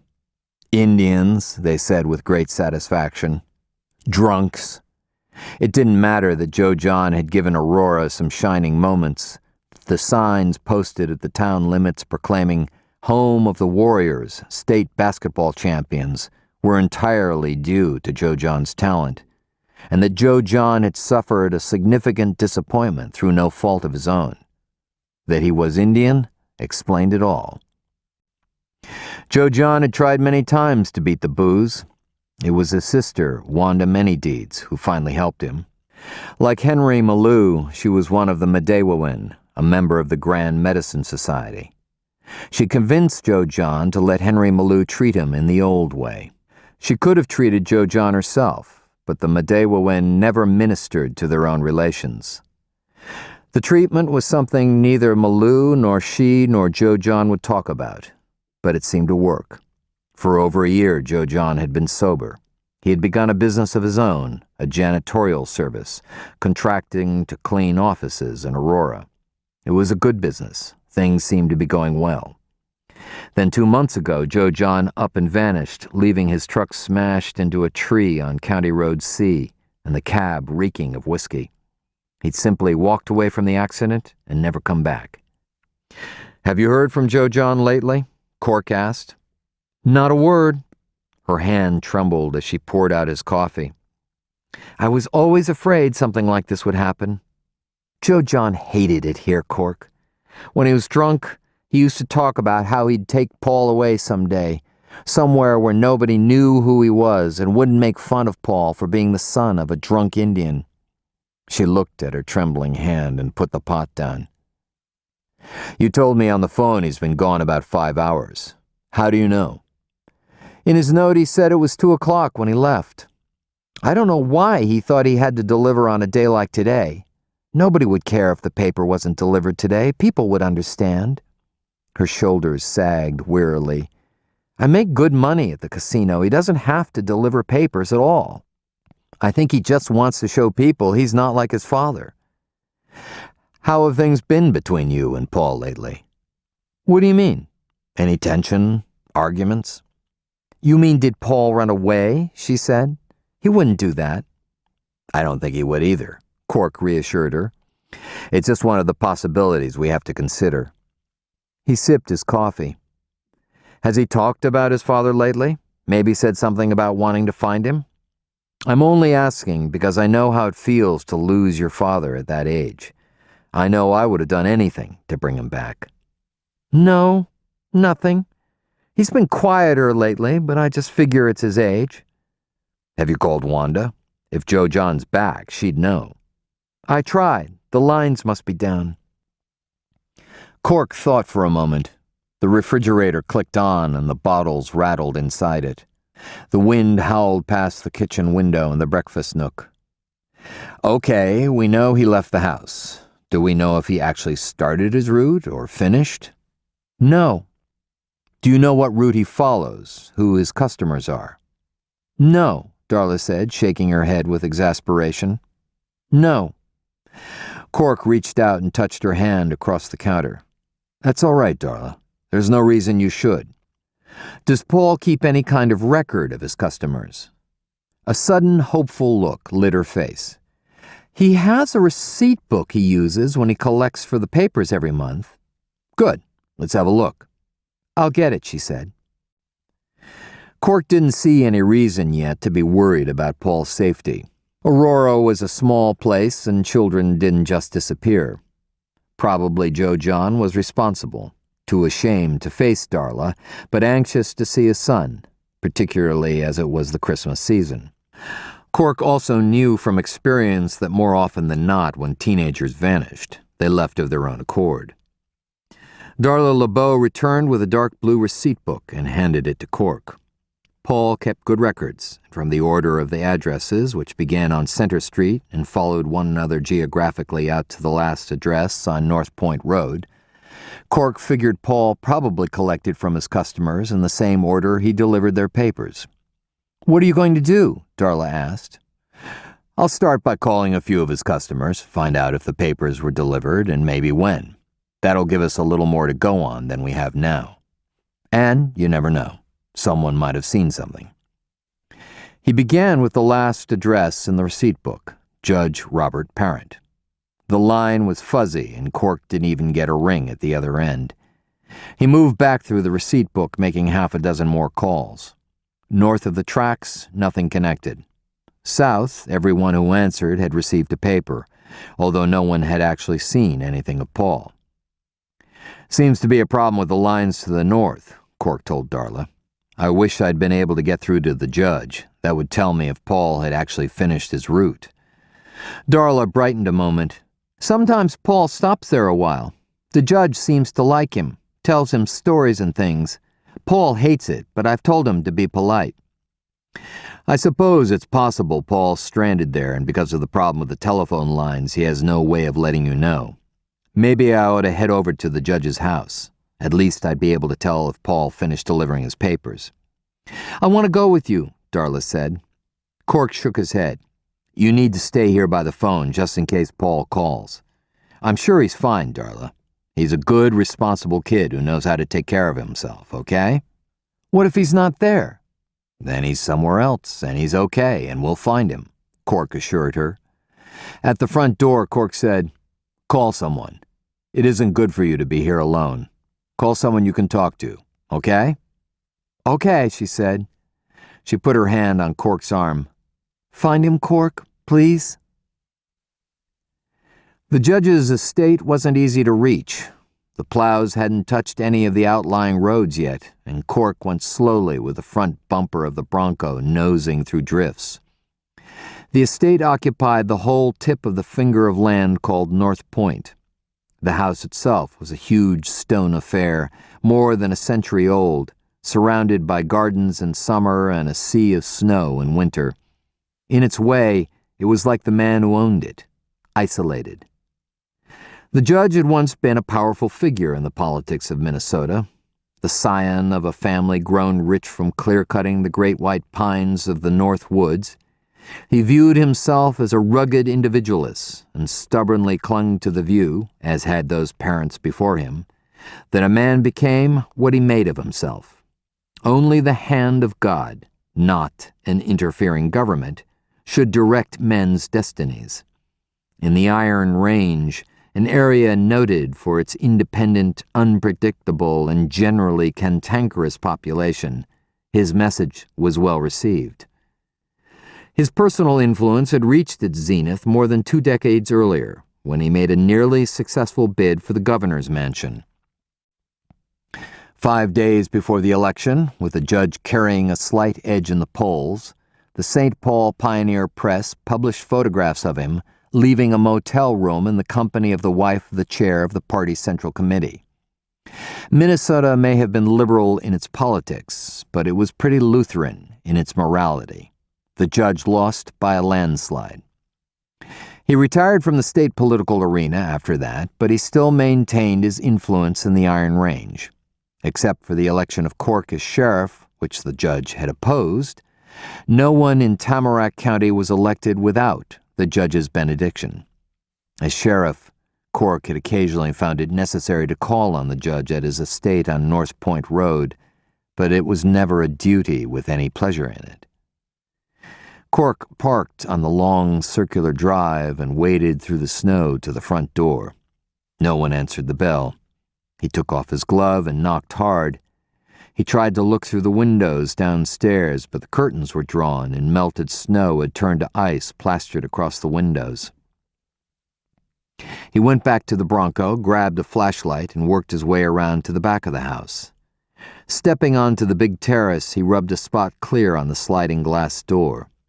The curtains were only partially drawn, and through the gap, Cork could see a glass of wine sitting on the coffee table in the living room, a little thread of gray smoke curling up from the ashes of the fireplace, but no sign of the judge. The wind pushed snow across the open ground in a tide that seemed liquid as water. Cork made his way to the garage, cleared a small side window, and poked the flashlight beam through. Both of the judge's vehicles, a black Lincoln Mark IV and a new red Ford pickup, were parked inside. He trudged back toward the front door and kicked around the snow in the big entryway looking for a paper. Finally, he tried the knob. The door was unlocked. He swung it open and stepped in. "Judge Parent," he called. "Judge, it's Corcoran O'Connor." He felt uneasy being in the house uninvited. No search warrant. Criminal trespass, things he still cared about. He knew there was no justification for entering this way, except a boy who should have been home and wasn't. "Judge?" he called again, moving into the living room. There were still embers in the fireplace. The wine glass on the coffee table was less than half full. The upstairs was dark. The only other light came from a room down the hall. Cork headed that way. The door was well ajar, but gave only a partial view of what looked like the judge's study, a room full of books. Cork pushed the door open all the way. At first, he didn't see the judge. He saw the big desk, the map of Minnesota on the wall behind it, and the splatters of blood that ran down the map like red rivers. He put his gloves back on and stepped around the desk. The force of the blast had thrown the judge over in his chair, and the shotgun lay fallen beside him. Cork didn't look long at the body. He'd seen men dead this way before, but it was never easy, and the raw smell of so much blood was something you never forgot. Chapter 6. Wally Shawano was an honest man and well thought of in Tamarack County. In his mid-50s, he was tall and lean, had hollow cheeks, thick, pale lips, and a nose like a big, ragged chunk of granite shoved into his face. His hands were large. His enormous feet required shoes factory-ordered straight from Red Wing, Minnesota. So far as Cork knew, he had no bad habits, didn't drink, smoke, or gamble. He was a practicing Lutheran, Missouri Synod. He had a penchant for suspenders, nothing wild, just plain red or black or gray, and he almost never sported a tie. He was not a politician by any stretch of the imagination, but he'd managed to get himself elected sheriff after the recall vote that forced Cork from office. Before that, Shawano had been chief of police for the village of Green Lake, just half a dozen miles southwest of Aurora. He was a decent man, had done his job in Green Lake well for 15 years. Cork had nothing against Shawano. He'd always had an admiration for the character of the man. But after Shawano replaced him, Cork's admiration took on a grudging edge. To his shame, he found himself looking forward to the day when Wally Shawano would screw up big time. Shawano looked at his watch for the third time in 5 minutes. "Got a date, Wally?" Cork asked. "Arletta's home alone," Shawano said. "Ah," Cork replied. Arletta was Shawano's wife. She was a woman of rare beauty, long black hair with flares of brilliant silver, blue summer sky eyes, and the most perfect smile Cork had ever seen. She also had Alzheimer's. "I called her sister. She said she'd try to get over there as fast as she could. I expected to hear from her by now," Shawano said. "You didn't have to come yourself, Wally," Cork pointed out. "Your men know what they're doing." "I'm the sheriff," Shawano said, and cast a hard eye on Cork. Ed Larson, the only man with the rank of captain in the department and the man in charge of the most serious of Tamarack County's crimes, came down the hallway from the judge's study. "I'm finished in there, Wally, but I don't want to bag him until we have a good time of death. Are you sure Sigurd's on the way over?" "I'm sure. Storm's held him up, most likely." At the window, Cork watched the wind drive snow against the pane where it collected in the corners of the mullions, melted and froze into a thickening glaze. Shawno hooked his thumb under his black suspenders and ran it up and down thoughtfully for a moment. "Got to admit, the judge was probably the last man I'd have suspected of suicide. Still, who knows? People fool you all the time." Cy Borkman, one of Shawno's deputies, stepped in from the kitchen. "Didn't find any sign of forced entry, Wally, but I dusted all the doorknobs and window casings. How about upstairs? See if you can find anything looks broken into."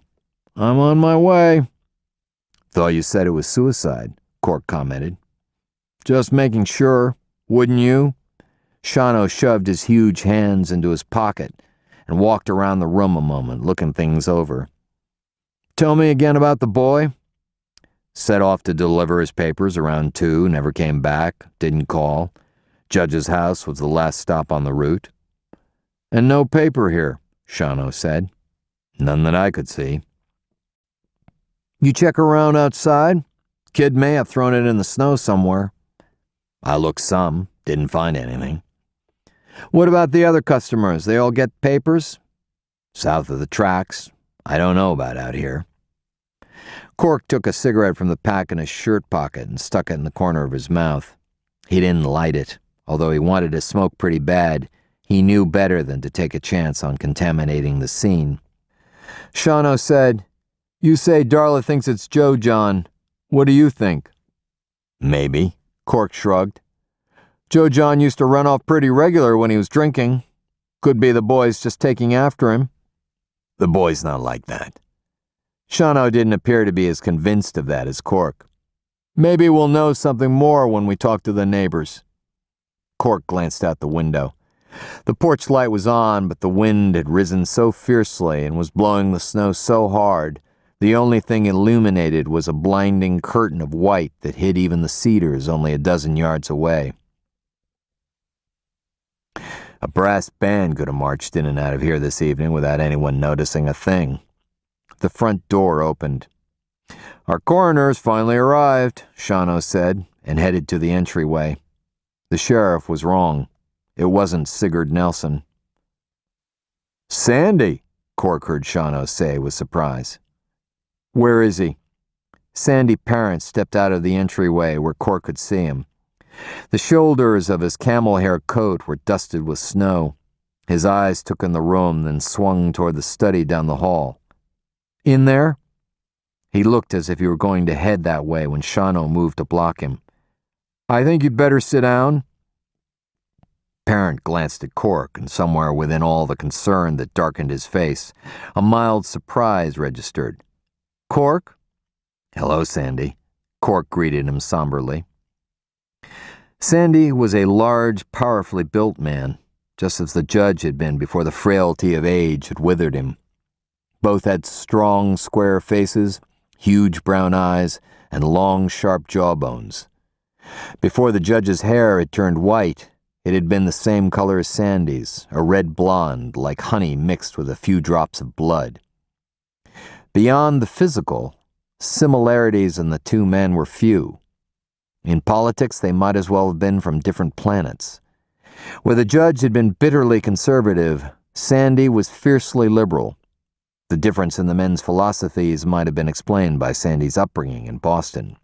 He'd moved there at age 12 when, following the scandal that killed his father's run for governor, his mother had divorced the judge. More than a dozen years later, he returned to make Aurora his home again. Despite their political differences, he and his father had worked well together in business and had created the Great North Development Company. In an area beset by economic chaos as a result of the closing of the great iron mines of the Mesabi and Vermilion Ranges, the developments financed by the Great North were a godsend. On the campaign trail during his successful bid for a seat in the U.S. Senate, Sandy Parent had been indefatigably upbeat and assured. The man standing in the entryway of the judge's home looked pretty well devastated. "I want to see him," he said. "No, you don't, Sandy," Shawano advised. "He's my father. I want to see him." "He's dead, Sandy. Seeing him like he is now won't do any good." Parent stood firm, and for a moment Cork thought he was going to ignore the sheriff's advice, which Cork understood was a veiled order. In other circumstances, a man of Parent's stature might have prevailed, but Sandy finally nodded, moved to the sofa in the living room, and sat down heavily. "My God," he said in disbelief. "He was such a tough old bastard." "I know," Shawano agreed. "I was afraid of something like this." "Why?" Shawano asked. "Cancer. It's everywhere." "I didn't know," Shawano said. He didn't want people to know. "Prognosis?" Cork asked. "He didn't have more than 6 months to live." Parent shrugged. "Talk to Doc Gunner." Shawano wrote something on a notepad he took from his shirt pocket. "What are you doing here, Cork?" Parent asked. "I found your father's body," Cork explained. "I was looking for Paul LeBeau." "Joe John's boy?" "He went to deliver newspapers this afternoon and never came back." "What's my father got to do with that?" "Last house on the route. It was a long shot," Cork admitted. "You just walked right in?" Parent gave him a look of alarm. "Door was unlocked." "Nothing unusual about that, Sandy," Shawano pointed out. "Lots of folks in Aurora don't lock their doors. It's that kind of town." "Or used to be," Cork said. There was a furious pounding at the front door. Shawano hurried to the entryway. Cork heard the angry voice of Sigurd Nelson. "You got any idea how tough it is getting around out there, Wally?" "Special case, Sigurd," Cork heard the sheriff reply. "Special my ass. What's so special it couldn't wait until tomorrow? Old man like the judge dies at home. He probably died of a heart attack or a stroke like most men his age." "It wasn't a heart attack, Sigurd," Shawano said, bringing the coroner into the living room. "Didn't the office say anything?" "Just to get out here pronto." The coroner was a bald man in his late 50s with a comfortable potbelly. A mortician by profession, he'd been the assistant coroner under Dr. Daniel Bergen until Bergen died of a heart attack while fishing the Rainy River. Sigurd Nelson filled in until a special election could be held. Then he'd been officially voted into the position. Once or twice a year, he was called to look at someone who died unexpectedly. Cork, while he was sheriff, had lobbied the Board of Commissioners for a change to a medical examiner, someone with some expertise hired instead of elected. But in that effort, he'd been unsuccessful. Judge Robert Parent had wanted a coroner who was elected. It was another position he could keep under his thumb. Nelson put down his black bag, removed his heavy black overcoat, and shook it out. He looked around for a place to put it, finally threw it over the back of a chair. "I can tell you from experience that when a man that old dies suddenly, odds are 10 to 1, it's either a heart attack or a stroke." "It wasn't a heart attack, Sigurd," Shawano said again. "No? Well, let's just go and see." He noticed Cork and Sandy Parent. "Oh, Sandy, I'm sorry." Parent lifted his hand in a half-hearted pardon. "That's okay." "Where is he?" the coroner asked. "That way," Shawano said, and nodded down the hall. Sandy Parent stayed on the sofa watching them as they moved down the hallway. Sigurd Nelson stepped into the study and stopped dead in his tracks.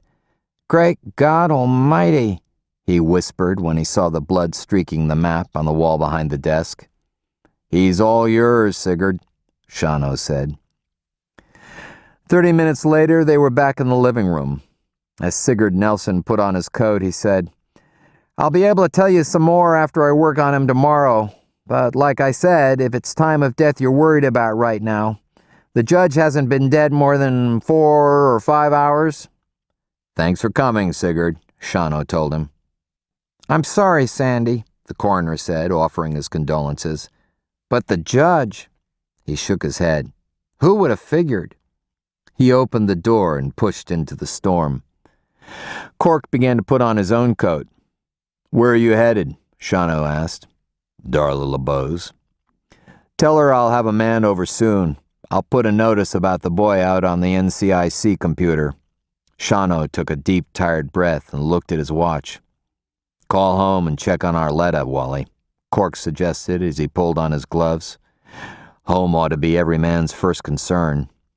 He glanced at Sandy Parent, whose face was drawn and colorless, and who, for a politician, was unusually quiet. "Want a lift, Sandy?" Parent shook his head. "I'm sorry," Cork said. "Yeah." Parent gave him a brief smile of thanks, but he was a man way on the other side of something terrible, and the look in his eyes came from far, far away. Chapter 7. Traditionally, the Anishinaabe were a quiet people. Before the whites came, they lived in the silence of great woods, and more often than not, the voices they heard weren't human.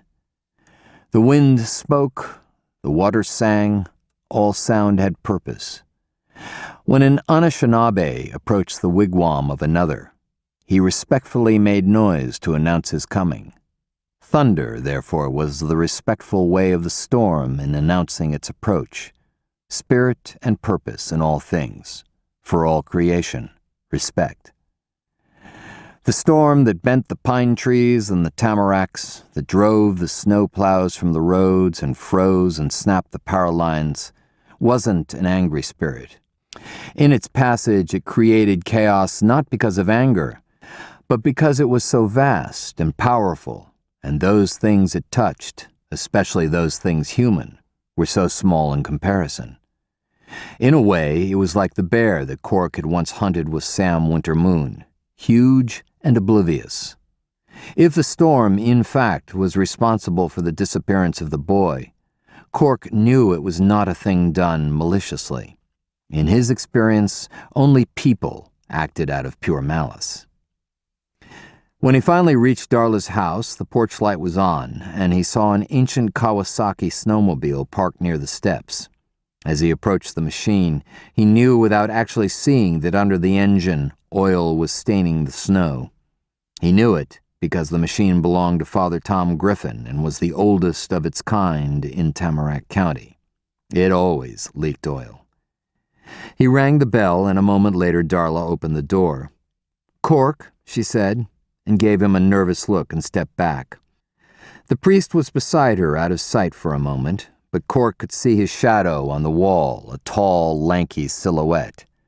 Then Tom Griffin stepped into view, a steadfast smile on his lips and a huge black patch over his left eye. "Evening, Cork," the priest said, and reached out to shake hands. He had a strong grip that he used gracefully to guide Cork out of the storm and into the house. Tom Griffin was dressed in black and wearing his cleric's collar, an unusual thing for the man. Except for formal occasions and when performing the formally religious duties of his position, the priest preferred to wear blue jeans and flannel shirts and hiking boots. He had come to Aurora a year and a half earlier to help the aging Father Kelsey manage St. Agnes and to minister to the Catholic parishioners who lived on the Iron Lake Reservation. He was nearing 40, a man of enormous goodwill and energy. In summer, he could be seen cutting along the back roads of the reservation on a huge old Kawasaki motorcycle. In winter, he generally used the Kawasaki snowmobile. As a result, he was affectionately known on the reservation as Saint Kawasaki. "I'm glad you called somebody, Darla," Cork told her. "You didn't find him," Darla said. "Maybe you should sit down." "What is it?" Cork looked to the priest for help. "Maybe we should all sit down," Tom Griffin suggested. He led the way into the living room and sat on the arm of the sofa. Darla sat beside him. Cork settled on the radiator, reluctant to wet the furniture with the drip of the melting snow off his coat. "Judge Parent is dead," Cork told them. "The judge?" the priest said. "How?" It looks as if he killed himself. The sheriff's there now. We couldn't find any indication that Paul had been there, so this probably hasn't got a thing to do with him." "I know that," Darla said. Cork looked at the priest, then back at Darla. "What's going on?" "I was out at the reservation this morning. We buried Vernon Blackwater, you know," the priest said. "So?" "Word on the reservation is that Joe John is back." "Has anybody talked to him?" Cork asked. "Not as far as I know." "Not even Wanda?" "I was out there a little while ago. She hasn't seen him or spoken to him, but she's sure he's around." "He's got Paul?" "Paul's gone. Joe John's back. I'd say that's hardly coincidence, wouldn't you?" Cork felt relieved. At least it was Joe John, not the storm or something worse. "The sheriff will want to know that," he said. "The sheriff?" Darla looked unhappy. "He's sending a man over here." "I don't want any trouble," she said. "It's Joe John," the priest told Cork. "Can't we do this without the law coming into it?" "It's out of my hands now," Cork explained. He stood up. "It's late. I'd best get going. I'll stay in touch, and let me know if I can help in any way." "Thanks, Cork," Darla managed to smile. "Let me see you out," the priest said. As he put on his gloves at the door, Cork asked, "Lots of folks at Vernon Blackwater's burial?" "Most of the reservation. He was an important man." "He was a son of a bitch," Cork said, drawing his cap out of his coat pocket. "He was that too," the priest agreed. "You were there when he died, weren't you? Gave him last rites?" "I did." Cork tugged the cap down over his ears. "Heard his final confession?" "Yes." "That's something I would have given my left nut to hear." "I'd think twice before giving away body parts, Cork," the priest said with a smile and a quick gesture toward the patch over his eye. Before he reached for the door, Cork asked the priest quietly, "Can I talk with you soon?" "About what?" "I haven't been in church in over a year." "Finally worried about your soul?" "Please," Cork said. "Of course we can talk. When?" "Tomorrow, late afternoon maybe, say 5 o'clock." "Make it 6, the priest suggested. My office." "I'll be there," Cork promised.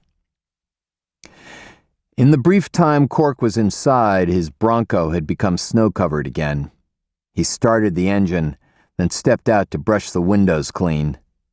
The wind blew so hard the snow came at him levelly out of the darkness, and he squinted against the flakes that the wind made bitterly piercing. It was late. The only light he could see came from Darla's house. Across the street was a stand of tall birch and aspen, where the wind screamed through and the bare branches rubbed together with a crying sound. Suddenly Cork stopped. Turning, he scanned the darkness at his back and listened to the crying of the trees. "Who's there?" he yelled. He got no answer. Near him nothing moved but the snow. He couldn't see a thing in the swaying trees. "Is anybody there?" he tried again. No voice answered except the bitter howl of the wind. Cork finished clearing the snow and got into his Bronco. As an afterthought, he locked the doors. He waited a moment before driving away, trying one last time to see if anything moved among the trees, because he could have sworn someone there had called his name.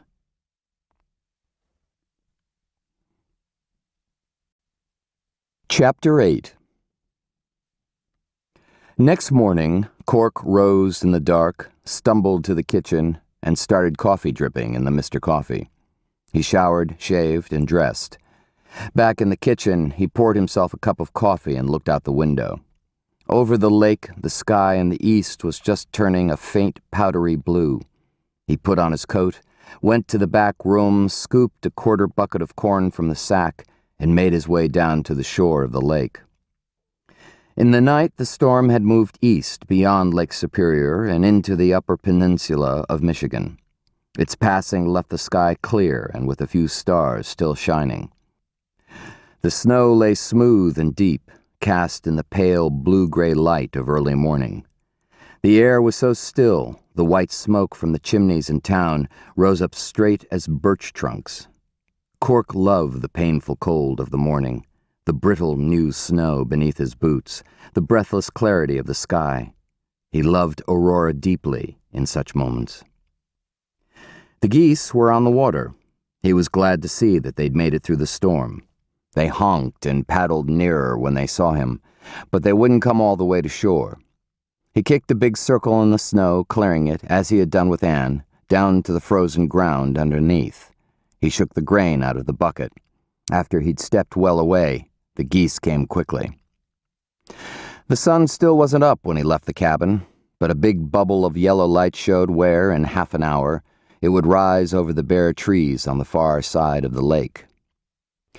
At Johnny's Pinewood broiler, Cork found Johnny Papp out front shoveling snow. Johnny was first-generation Greek. His real name was John Papakonstantinou, but his father had shortened it when he arrived in the States. He was 50, stout, a man of great but nervous energy. "Winter's here, that's for sure," Johnny observed. "Knew it had to happen." "Coffee ready yet?" Cork asked. "Molly's doing it now. Skied in from her place. Got here before me, even." Johnny leaned on his snow shovel. "Wish Maria was like that," he said, speaking of his wife. "Takes a couple sticks of dynamite to get her out of bed most mornings." He wiped the drip from his nose and eyed Cork, man to man. "Wish she was like Molly in a lot of ways, if you know what I mean." "I'll see you inside," Cork said, and left Johnny to his shoveling. Except for Molly, the place was empty. "Well, well," Molly smiled, glancing up from the big stainless steel coffee maker. "Look what the cat dragged in." "Anybody ever tell you look mighty good in the morning?" "Not for a long time." She leaned across the counter to where Cork sat on a stool. "Thought about you all night," she said. "Long night?" "It went on forever." "Try reading a book next time. It's what I do." "I knitted. I'm working on a Christmas present for you. Something for cold nights." "Wool condom?" Molly laughed, poured him a cup of coffee, and slid it across the counter. Then she turned to the kitchen. She fixed him bacon and eggs and wheat toast. By the time he'd finished eating, the place had begun to fill with men. The broiler was a popular stopover for people on their way to work. The clientele were regulars, men mostly, who ordered the same breakfast every day, said the same things day in and day out. They worked at the brewery or the sawmill or for the highway department. Or they were shop owners killing time before they headed to the task of clearing the walks in front of their stores. Johnny had taken over the cooking. 2 other waitresses had arrived, but it was Molly who caught everyone's eye. She moved quickly and efficiently from table to table, booth to booth, slipping easily among men who eyed her just as keenly as Cork did. He liked how she cocked a fist on her hip and said something hard and funny to the ones who made passes, and there were a lot of them. He liked the combination of her plain good looks, her efficiency, and her elusiveness there in a place where men hungered around her in a lot of ways.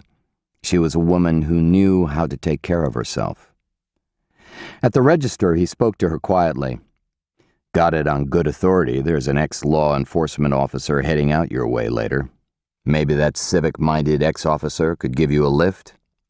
"Wouldn't accept anything from an ex-officer of the law, but I'm a definite pushover for any man who knows how to flip a burger. Is there a charge for this ride?" "That's negotiable." "Then you've got me over a barrel," she admitted with a smile. Cork lifted his eyebrow. "Now that sounds interesting."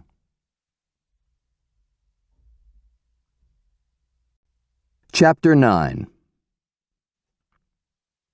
On the state highway just beyond the limits of Aurora stood a big marquee, a neon bow that shot a neon arrow in the direction of a newly paved road through a stand of white pines. "Chippewa Grand Casino," the marquee proclaimed. 1/4 mile to a jackpot of good times and good food. Growing up in Aurora, Cork had often traveled the road through the white pines. The road was gravel then, and the pines part of a large county park. At that time, the 1/4 mile led to a ball field and a huge picnic area shaded by maples and a long stretch of beach on the lake. A year ago, the land had been sold to the Iron Lake Band of Ojibwe so they could build a gambling casino. Under federal law, property purchased by a tribal entity became tribal land, exempt from the prohibition against gaming that constrained non-Native American landholders. Initially, there had been a good deal of objection to the sale. Rust River, a good trout stream, ran through the land. Trout fishermen and conservationists questioned whether the stream would be ruined. Construction of the casino was to be bankrolled by a loan from Great North Development, and Sandy Parent did a bang-up job of assuring everyone that not only the quality of the trout fishing, but the beauty of the land itself would be preserved. He'd kept his promise. The white pines and the stream had been untouched. The ball field had become the casino parking lot. Only the maples of the shaded picnic area were raised, and in their place rose the copper dome of the casino. As Cork drove down the road through the pines, he thought, as he often did, of the lines of a poem whose title he couldn't recall. In Xanadu did Kubla Khan a stately pleasure dome decree. The casino was 90,000 square feet of pure white brick, glass, and glinting copper. It sat in the clearing with a great apron of parking lot in front of it. Behind was a beautifully sculptured landscape where the trout stream ran unspoiled. Through the trees, the broad, flat white of the lake was visible. The parking lot had already been plowed and dozens of cars were parked. Snow lay several inches deep on many of them, indicating they'd been there all night. Although it was possible people had been trapped by the storm, it was just as possible they would have been there all night anyway. Gambling, Cork had come to understand, affected some people in an odd way, not unlike fishing. Fishermen would drive their pickups and four-wheelers out onto thin ice, risking their necks just to catch a damn fish. Some gamblers took the same kind of chance at a blackjack table. Although the casino was well lit inside, it seemed dark compared with the incredible brightness of the snowy morning. There didn't seem to be much action, but the day was young.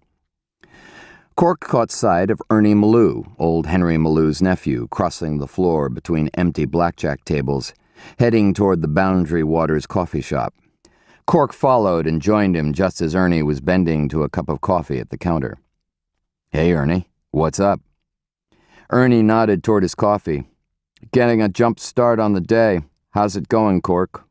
"No complaints." Ernie was a small, square man, tightly built, with a mist of gray just beginning to surface through his short black hair. He sipped his coffee and played with a small strip of silver metal the size of an address label that he spun around on the countertop. "Seen your uncle lately?" Cork asked. "Last night. Came in here just like he'd stepped off a bus instead of walking through that damn storm. He's a hoot, Uncle Henry is." "Where is he now?" "I gave him a ride back to Crow Point on my snowmobile after I was finished here. You know, I believe he wouldn't have thought anything about hoofing it back." "I gave him a lift into town. He was talking about seeing a Wendigo. He say anything to you about that?" "Wendigo?" Ernie gave the metal strip a spin with his finger. It went round and round like a top. "Didn't say a thing. Just bummed a cigarette and asked where Russell Blackwater was." "He came all the way here in the middle of that storm just to talk to Russ?" Ernie shrugged. "I gave up trying to figure that old man a long time ago. Maybe you should talk to Russell." Ernie jabbed a thumb toward the far side of the coffee shop where Blackwater sat alone reading a newspaper. "Maybe I will." Cork nodded at the little strip of metal Ernie was fidgeting with. "What have you got there?" "This?" Ernie picked it up and looked at it with mock admiration. "This is what I spend most of my time doing, putting these little doohickeys on all the equipment that comes in." Cork took it and looked carefully at the word embossed in black across the metal. Game Tech. "Why?" "Got me," Ernie replied, "but they pay me damn near $15 an hour to do it. A whole sight better than pumping gas out at the Tomahawk Truck Plaza." $15 an hour, Cork whistled. "Need an assistant?" "To put these things on?" He took back the Game Tech strip, put it on the counter, and set it spinning again. "Wendigo, huh? My uncle really thought he saw one?" Seemed to. If he says he did, he did. Ernie glanced at his watch, picked up the metal strip, and stood up. Time to get to work. Got a box of these suckers calling my name. Merry Christmas, Cork. Same to you. When Ernie had gone, Cork considered Russell Blackwater. In his late 30s, tall, powerfully built, Blackwater was a striking man, but far from handsome. When Blackwater had been a young militant member of AIM, his nose had been broken during a violent confrontation in the Minneapolis office of the BIA, and it had never been set. Consequently, it looked like the nose of an inept prizefighter, squashed and crooked. He also bore a long scar across his left temple, the legacy of a knife fight he never spoke about. But the aspect of Blackwater's appearance that Cork always found least appealing was his eyes. They were dark and calculating, what Sam Winter Moon had once called hungry hunter's eyes. Russ Blackwater was a man Cork had never trusted. He was the son of Vernon Blackwater, who, until his recent death, had been chairman of the tribal council, as well as a prosperous businessman on the reservation operating a lumber mill in Alouette. Russell was one of the few college graduates from the res. When he returned to help run the lumber mill, he came with his black hair long and braided. He dressed in beaded vests or an old jean jacket with the AIM insignia on the back. He rode a Harley-Davidson chopper. The reservation elders viewed him with caution, watching his hungry hunter's eyes carefully whenever he spoke before the tribal council. But he had a large following among the younger Anishinaabe. He had frequently given Cork a hard time as sheriff, haranguing him for being part of an establishment and a system bent on the continued subjugation of the people of his own blood. Cork had tolerated that, even understood it, and although he never admitted it out loud, he often wrestled with the conflict in his own heritage. Now that Russell Blackwater was manager of the Chippewa Grand Casino, he kept his hair cut short. Instead of beaded vests, he wore a charcoal suit and wingtips. Blackwater was eating an omelet while he read the newspaper. He put down his fork and paper as Cork approached. "Little early to be messing around with that slut Lady Luck, isn't it, Cork?" "I'm not here to gamble, Russ. I understand Henry Malou was looking for you last night." "So I heard." "You didn't talk to him?" "I wasn't here at all yesterday. My father's funeral," he reminded Cork somberly. "Any idea what Malou wanted to see you about?" "Probably wanted to apologize for not making it to the funeral. They were old friends, him and my father." Blackwater went back to eating his breakfast. "I suppose you've heard about the judge?" "What about him?" "Dead. Killed himself, looks like." "The judge?" Blackwater snorted. "I don't believe it." Wrapped his mouth around the barrel of a shotgun. Blackwater paused and considered a forkful of omelet. "How do you know this?" "I was there after it happened. I saw him." "What were you doing? You're not the fucking law anymore." "An accident. I was looking for Paul LeBeau." "Darla's kid?" Cork nodded. "He's missing. Word is that Joe John's back." "Joe John?" Blackwater smiled. "I doubt it." "Why?" "Last I heard, he was panhandling on Hennepin Avenue in Minneapolis. I don't think he'll ever be sober enough to find his way back here." "Where'd you hear about the panhandling?" "I heard." Blackwater shrugged. "Seen Darla this morning. I wanted to talk to her about Paul and Joe John." "She called in sick." Blackwater gave Cork a cold grin. "You really like asking questions, don't you? Bet you really miss that uniform, Cork. Just another white man without it. You know, Russ, in those clothes, you look like just another white man, too. See you around."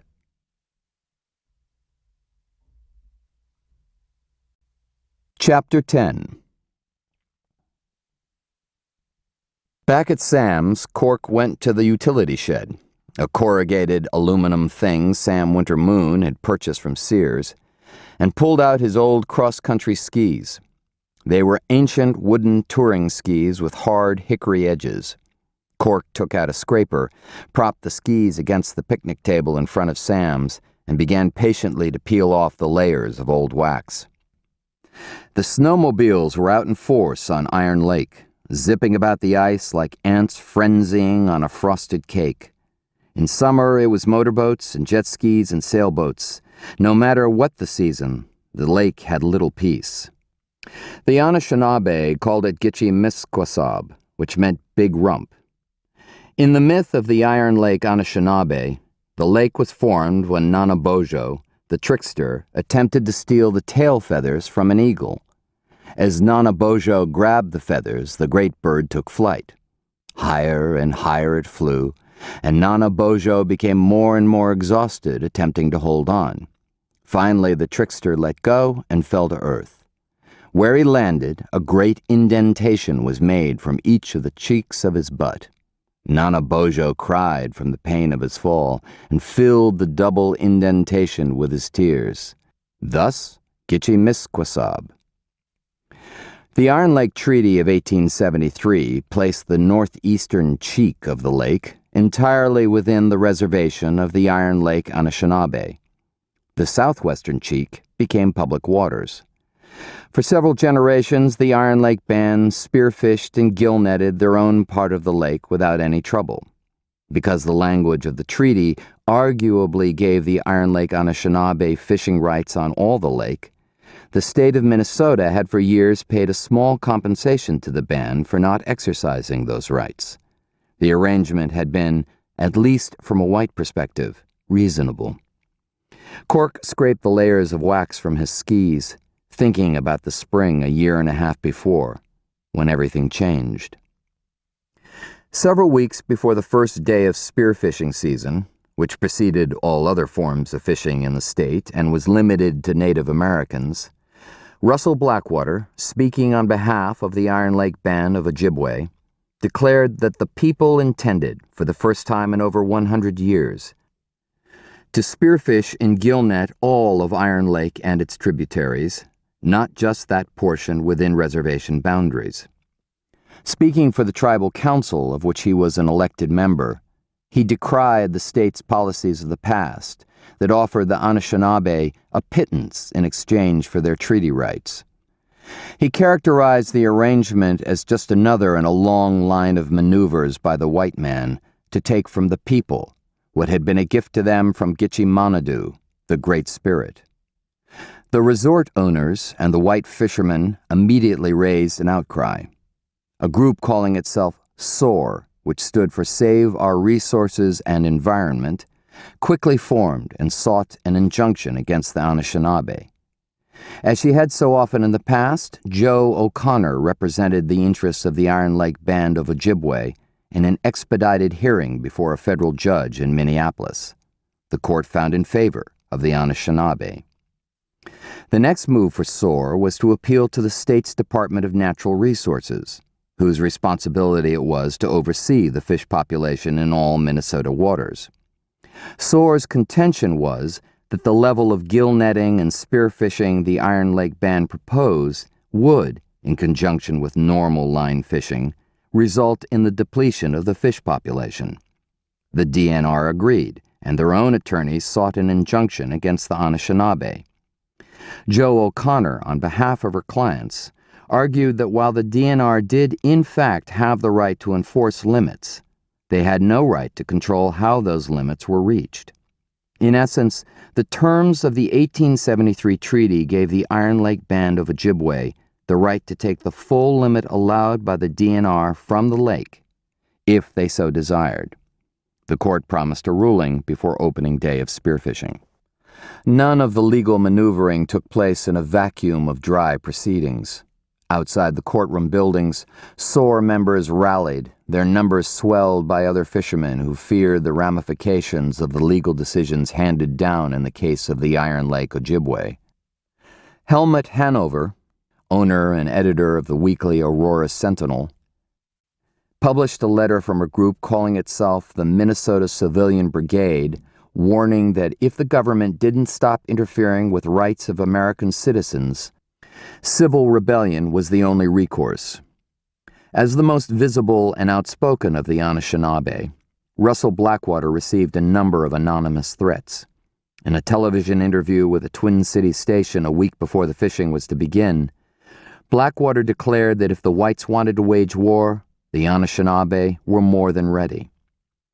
When Cork heard that particular statement, he asked Joe to arrange a meeting with her clients. "It's just Russell talking," she assured him. "He doesn't mean anything." Someone not especially inclined to like Indians in the first place, and who is a fisherman in the second, won't think of it as just Russell Blackwater's way of talking. "I want to speak with your clients." Joe arranged for the meeting to take place in the old Catholic mission building on the reservation.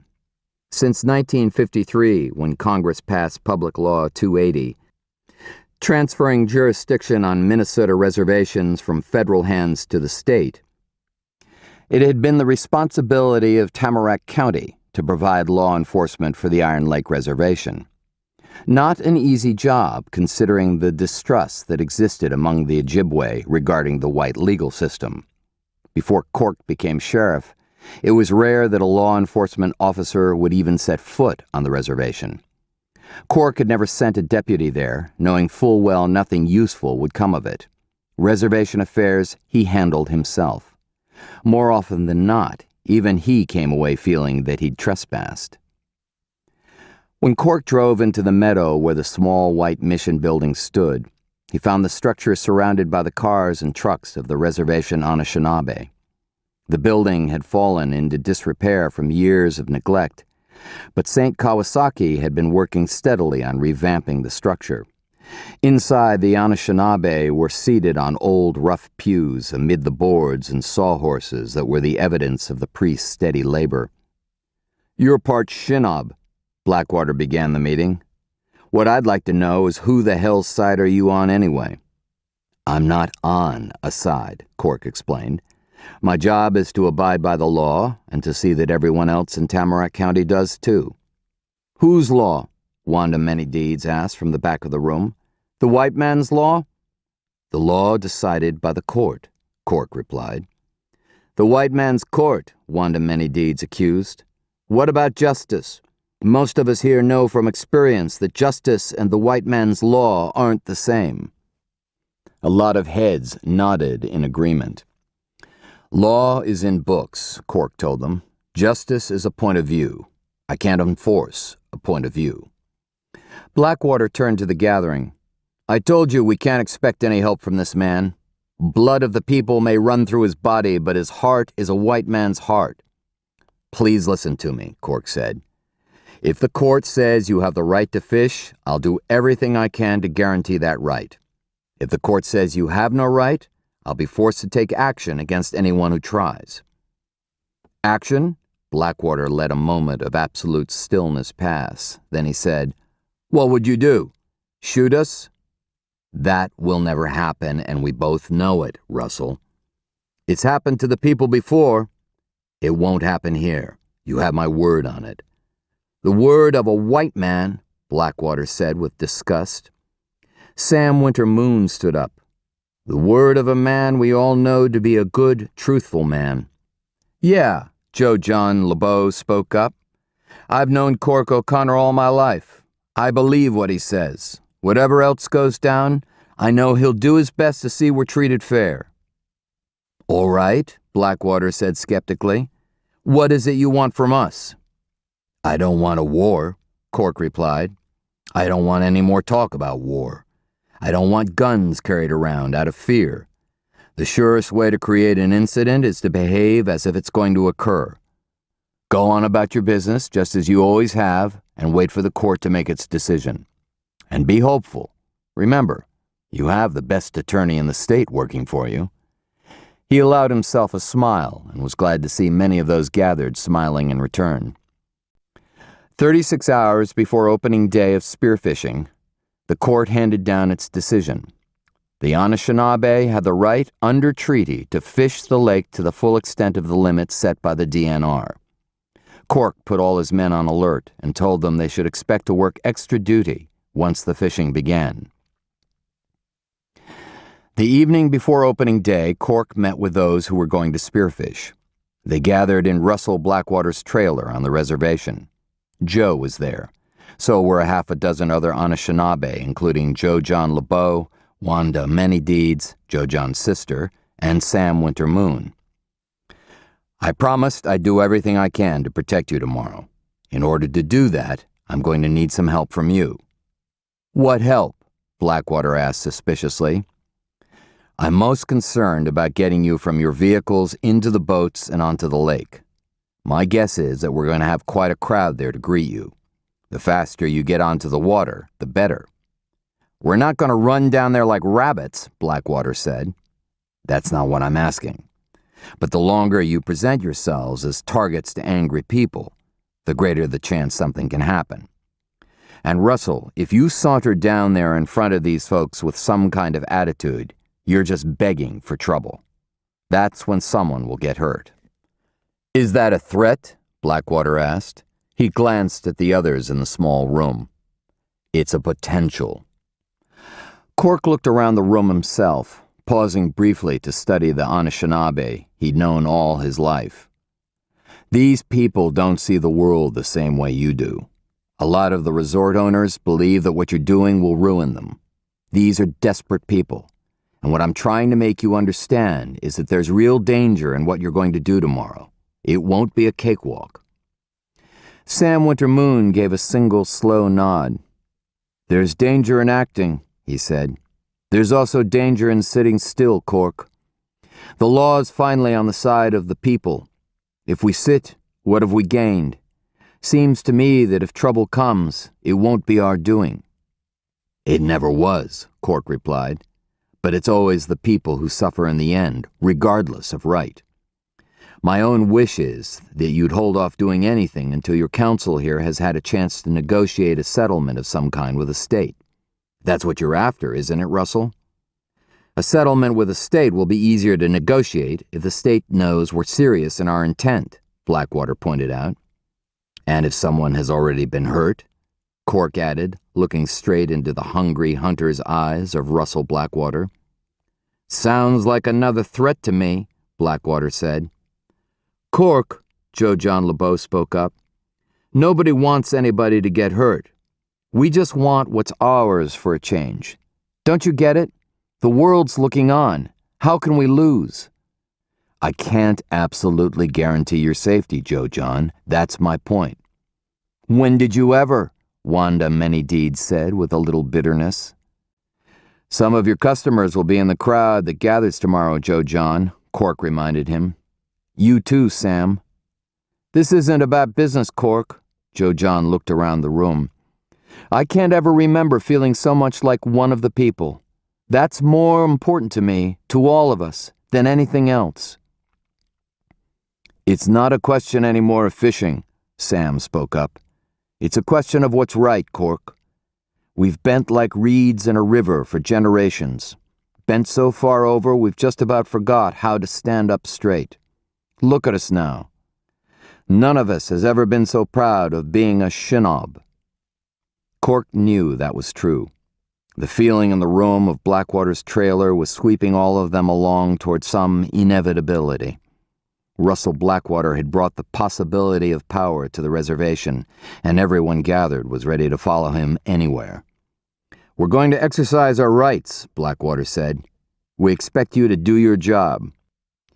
If you get your boats in the water with your gear ready tonight, I'll have a couple of my men watch them to make sure nothing's touched, Cork promised. When you get to the landing, you can move quickly to the boats and out onto the lake.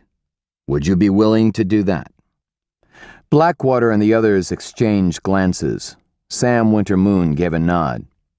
We'll do it, Blackwater said. Joe followed him to his sheriff's car. The sky was overcast, threatening rain. The night was very dark. You intend to be there, Counselor? Cork asked her. We've come this far together. You don't have to. You're not one of the people.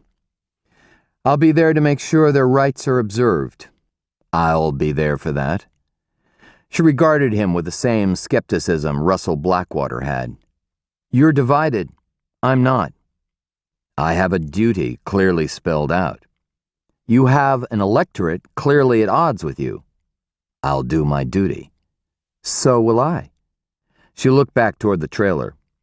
It doesn't have to turn ugly. Blackwater wants it that way. How do you know? I just do. He's not everyone. It only takes one asshole, Joe. They stood in the dark under the threatening sky and seemed at a loss for words. Cork reached out to hold her, but it was as if they were too full of the responsibilities they both bore, and there was no comfort in it. I guess I'll see you in a few hours. She went back to the trailer. When she opened the door, Cork heard the sound of Wanda Menedides, a Medewawin, singing words he couldn't translate. He saw how they all welcomed Joe among them. Although she hadn't a drop of the blood of the people in her, she was more one of them at that moment than Cork had ever been.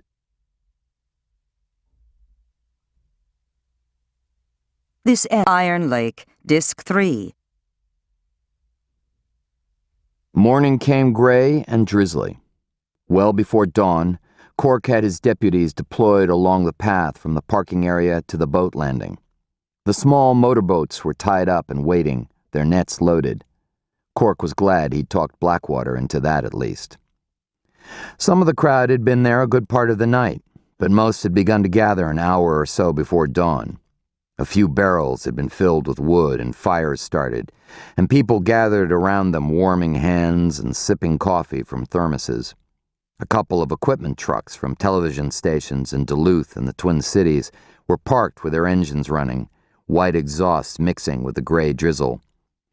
Placards leaned against trees in the barrels, ready to be grabbed up when the moment arrived. There were some children in the crowd. Cork didn't like that at all.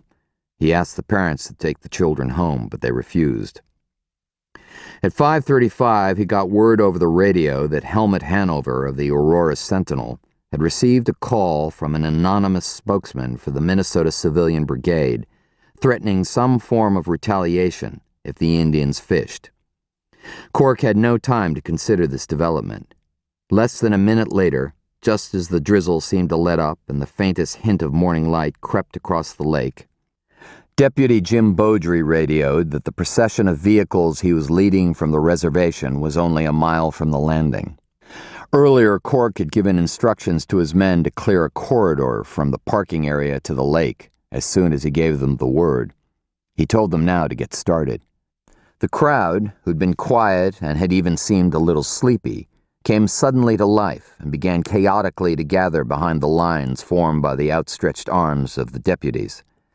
The morning had been still enough to hear the lap of lake water against the shore, but now shouts back and forth across the empty corridor shattered the quiet. Placards rose above the crowd, swinging back and forth like signals at a dangerous railroad crossing. The news teams had crawled out of their trucks and started their cameras rolling. Cork had a bad feeling in his gut, and for the first time in years he was so afraid he was shaking. The procession of 5 vehicles, the patrol car, 2 old pickups, a station wagon, and Blackwater's motorcycle, came slowly up the access toward the parking area. Jim Beaudry stopped his patrol car far short of the lot, where some of the crowd were waiting. Cork walked over and asked Blackwater to keep his people there a few moments. Then he hauled a bullhorn from his car, stood on a picnic table, and addressed the crowd. "This is Sheriff O'Connor. Listen up, everyone." He waited a moment for a quiet that never quite came. "This is Sheriff O'Connor. I want everyone to stay back of the lines my deputies have formed. I want a clear corridor for these fishermen to walk to their boats. Stay behind the deputies. I repeat, you will stay behind the deputies and keep the corridor clear." He set the bullhorn on the table, stepped down, and approached Blackwater. "This is what you wanted, Russ. Let's do it." Cork led the way. Directly behind him, side by side, came Russell Blackwater and Sam Winter-Moon. Joe was back with the others who followed, all of them keeping close together. The big yard light that illuminated the boat landing at the far end of the cleared corridor seemed miles away to Cork. The shouts of the crowd rose angrily on both sides. Cork had ordered his deputies to keep their firearms holstered, that if a situation arose, they were to let him handle it. He didn't want an incident. He recognized many of the faces in the crowd, But they were different faces than he'd seen in the shops and the quiet streets of Aurora. They seemed like twisted things, grotesque Halloween masks of anger. A third of the way to the landing, Cork caught a movement to his left just out of the corner of his eye. He swung around quickly. An empty Pepsi can clattered onto the black asphalt of the corridor, and Russell Blackwater kicked it as it rolled across. Cork realized that he was gripping the handle of his holstered revolver. He took a deep breath, turned back toward the landing, and moved on. They'd come 30 yards safely and had less than a dozen to go to reach the boats. For a moment, Cork finally let himself think it was just about over. They were almost there. He felt how tight he was. All his muscles tensed in a way that suddenly seemed more painful than he could bear, and he let himself relax, just a little. It was only a moment, one brief instant, but it was enough for tragedy. A small figure stepped into the hard glare beneath the light over the boat landing. He'd come around the end of the crowd, slipped past the last outstretched deputy's arm. He stood at the end of the corridor, dead center. The light above him at his back cast his face in shadow, and Cork couldn't see who it was. The shadowed mouth didn't utter a word. The arm simply lifted a rifle and pointed it toward Cork. Forever after, Cork remembered the next few seconds as if it all had happened in slow motion. He could see every detail.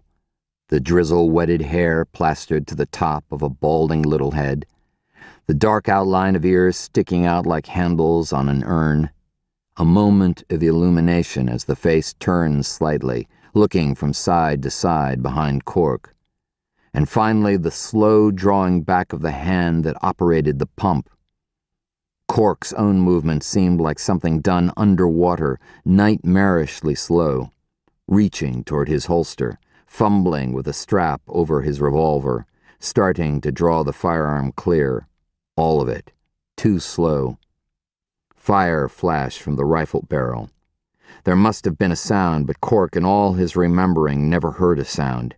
He expected to be hit, the impact to be like a log slammed into his chest. But he felt nothing, and his arm kept moving, clearing his revolver from its holster. As the figure before him drew back the pump of the rifle again, Cork fired. The little man stumbled back. Cork fired again and again. The rifle discharged once more, but high this time, uselessly into the dripping sky. The little man collapsed. Cork followed him with his revolver, pumping the last of his rounds into the man even as he lay fallen. Cork turned back. Behind him, Sam Winter-Moon lay sprawled on the wet black asphalt, his chest blown into a pulpy mess. No one moved. In the deathly quiet of that moment, in the still Cork always would associate with terrible tragedy, the lake could be heard again, lapping peacefully against the shore. The man with the rifle had been Arnold Stanley.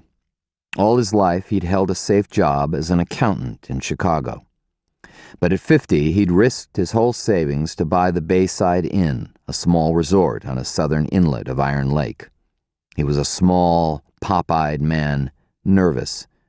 After the shooting, his wife told reporters that he'd been distraught at the prospect of the Indian fishing, ruining his business. "He was afraid we'd lose everything," she sobbed on camera. "He wasn't a bad man, he was just so afraid." People said openly that putting 6 bullets into a scared little man was excessive. It was a hard statement to disagree with. Russell Blackwater, speaking for the people, decried Cork's incompetence. The sheriff had promised to protect the unarmed fishermen, who were only exercising their legal right. And once again it was the innocent who suffered when promises were broken. The day Sam Winter-Moon and Arnold Stanley died, the Anishinaabe didn't spearfish or gillnet. Nor did they any other day. A negotiating committee that included Russell Blackwater, Joe O'Connor, Sandy Parent, and several attorneys for the state of Minnesota convened in St. Paul a few days later. They reached an agreement, pushed quickly through the legislature by Sandy Parent, requiring the state to pay a much increased annual reimbursement to the Iron Lake Band of Ojibwe for not exercising their fishing rights on Iron Lake or any other lake in the state. The County Board of Commissioners suspended Cork with full pay, pending the findings of an inquest into the shootings. Arnold Stanley was the only man Cork had ever killed. Nervous, pop-eyed little Stanley, who'd only been scared to death that he was going to lose everything. Cork went over it again and again in his mind, replaying every moment leading to the fatal shooting. Was there something he could have done? Did people have to die? The inquest proceeded smoothly, evidence showing that Cork had acted reasonably. But the county attorney, Warren Evans, who was a crony of Robert Parent, asked Cork a question that tilted the whole world of the inquest. "Why did you shoot 6 times, Sheriff? Shoot even after the man was down?" Cork, in the witness stand, looked at his hands and didn't answer right away. "Did you hear the question?" "Yes," Cork replied. "I heard." "Please answer then. Why did you shoot Arnold Stanley 6 times? Although it was midweek, the courtroom was full. Most of the spectators were white, but a number of Iron Lake Ojibwe, including Russell Blackwater, sat near the back, off to one side. The quiet in the courtroom at that moment reminded Cork of the quiet at the boat landing after the shooting had stopped. "Answer the question, Cork," Ed Riley, the judge, said. Cork looked out across the waiting faces in the courtroom. He said, "I don't know." "Is it possible," Warren Evans suggested, "you simply panicked?" Cork weighed this possibility. "Yes," he admitted, "it's possible I panicked." I panicked. Helmut Hanover used those fateful words as the headline in the Sentinel 2 days later. And in his editorial, Hanover expressed serious doubts about Corcoran O'Connor's fitness as sheriff, posing the question to the voters of Tamarack County, wasn't a recall election in order? In retrospect, Cork thought he might have been able to mount a decent counter-campaign, but at that time, it hadn't mattered. He felt shattered, broken inside, unsure of everything about himself. Although the recall wasn't a landslide, it was successful. In the special election that followed, Wally Shawno, handpicked by Judge Robert Parent, stepped into office.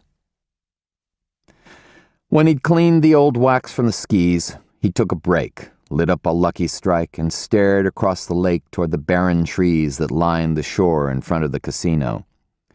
In the morning sunlight, the distant copper dome flashed like a flame rising from the snow.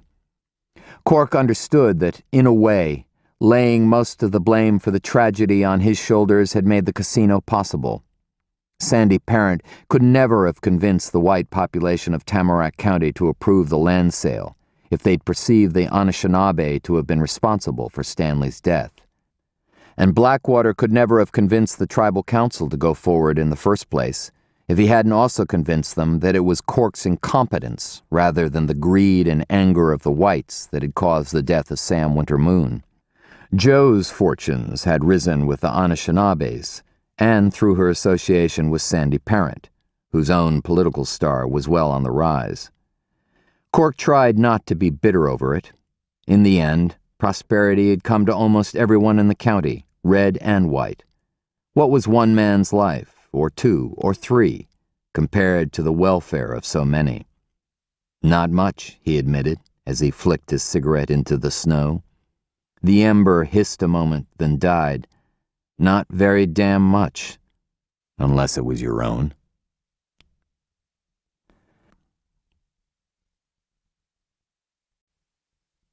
Chapter 11.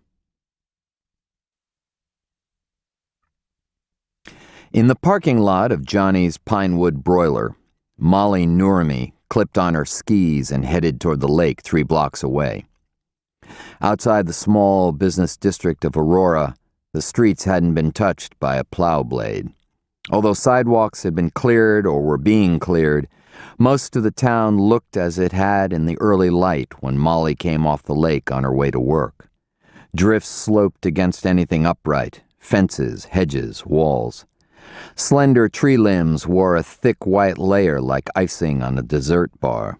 In the sunlight, everything sparkled in a way that thrilled Molly greatly, and when she hit the open flat of the lake, she let herself fly. Snowmobiles whined across the lake, buzzing like fast small insects, leaving a maze of tracks that reminded Molly of patterns in wormwood. Far out on the ice, a small fleet of four-wheelers had made their way to fishing shanties. There seemed more life on the hard water of Iron Lake than on land. Molly cut north, following several of the snowmobile tracks toward the small copse of trees that hid the old foundry. Beyond that was Sam's place, and Cork would be waiting. She loved to push her body, to feel how strong it was, how she could ask so much of it, and it would deliver. Her body was the only thing she'd ever known that was so reliable, and she took care of it religiously. In summer, she ran the forested back roads or swam long distances in the lake. Winters, she skied every chance she got. She fed her body in healthy ways, eschewing caffeine and alcohol especially. There had been a time in her life when she wouldn't have bet money on living past 21. Now she sometimes felt wonderfully invulnerable, as if she could live forever. In a life that had been spent mostly running away from the past, she felt she'd finally come to rest somewhere full of hope. As she broke from the trees and saw Cork standing near his Bronco watching her approach, she thought it had been a long journey to reach the place she'd come to, nearly 30 years, but she was glad to be there. "I love this snow," she exclaimed as she stopped beside the Bronco. She opened her arms in a gesture as if hugging the whole world. "I love winter. I adore everything about it." She leaned to him and kissed him passionately. "And I adore you." "Let's get those skis on the Bronco," he said. Molly saw that he had his own skis, old wooden things already on the rack. "We're going skiing? Together?" "I'm using your place as starting point to ski to Maloo's." "Let's start from here," she suggested. "Are you kidding? I'd die. Come on, off with those skis. I'll drive you home." Molly released the toe clips and stepped out. Cork put the skis on the rack and tossed her poles and back with his. He held the door of the Bronco open for her, then got in behind the wheel and pulled away from the Quonset hut. Molly took off her stocking cap and shook out her hair. The heat from her body and the moisture from her sweat steamed the windows, and Cork kicked the defrost fan up a couple of notches. Molly watched him closely.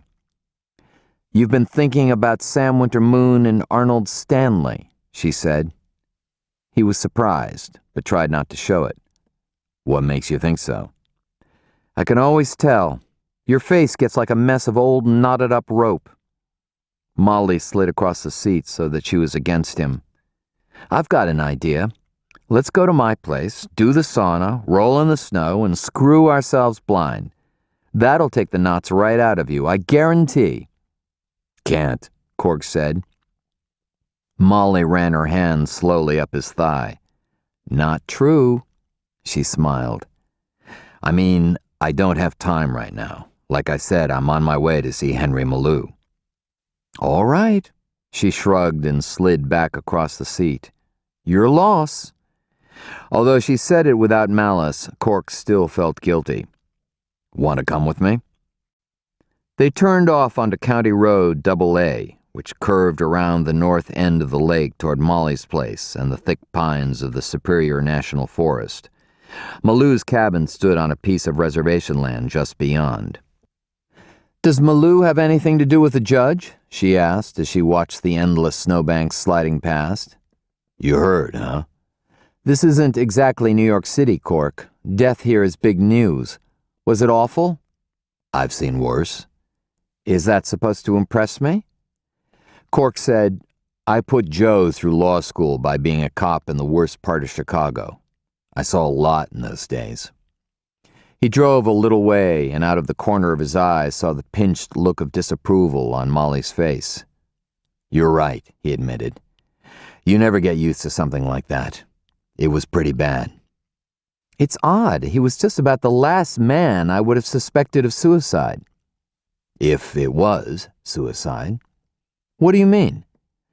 Like you said, he was the last man anybody would suspect. That in itself makes me wonder.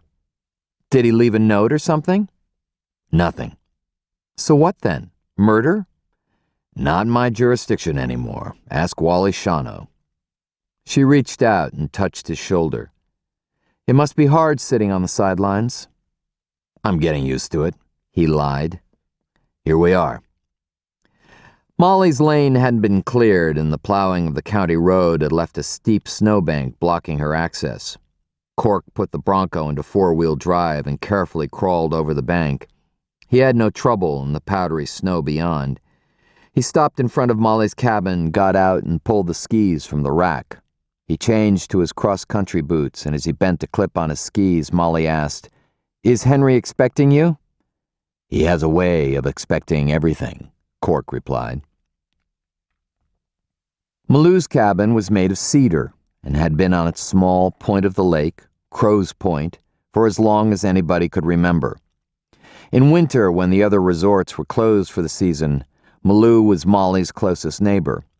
Just inside the reservation boundary, a mile northeast along the shoreline, Crow's Point was visible from Molly's sauna.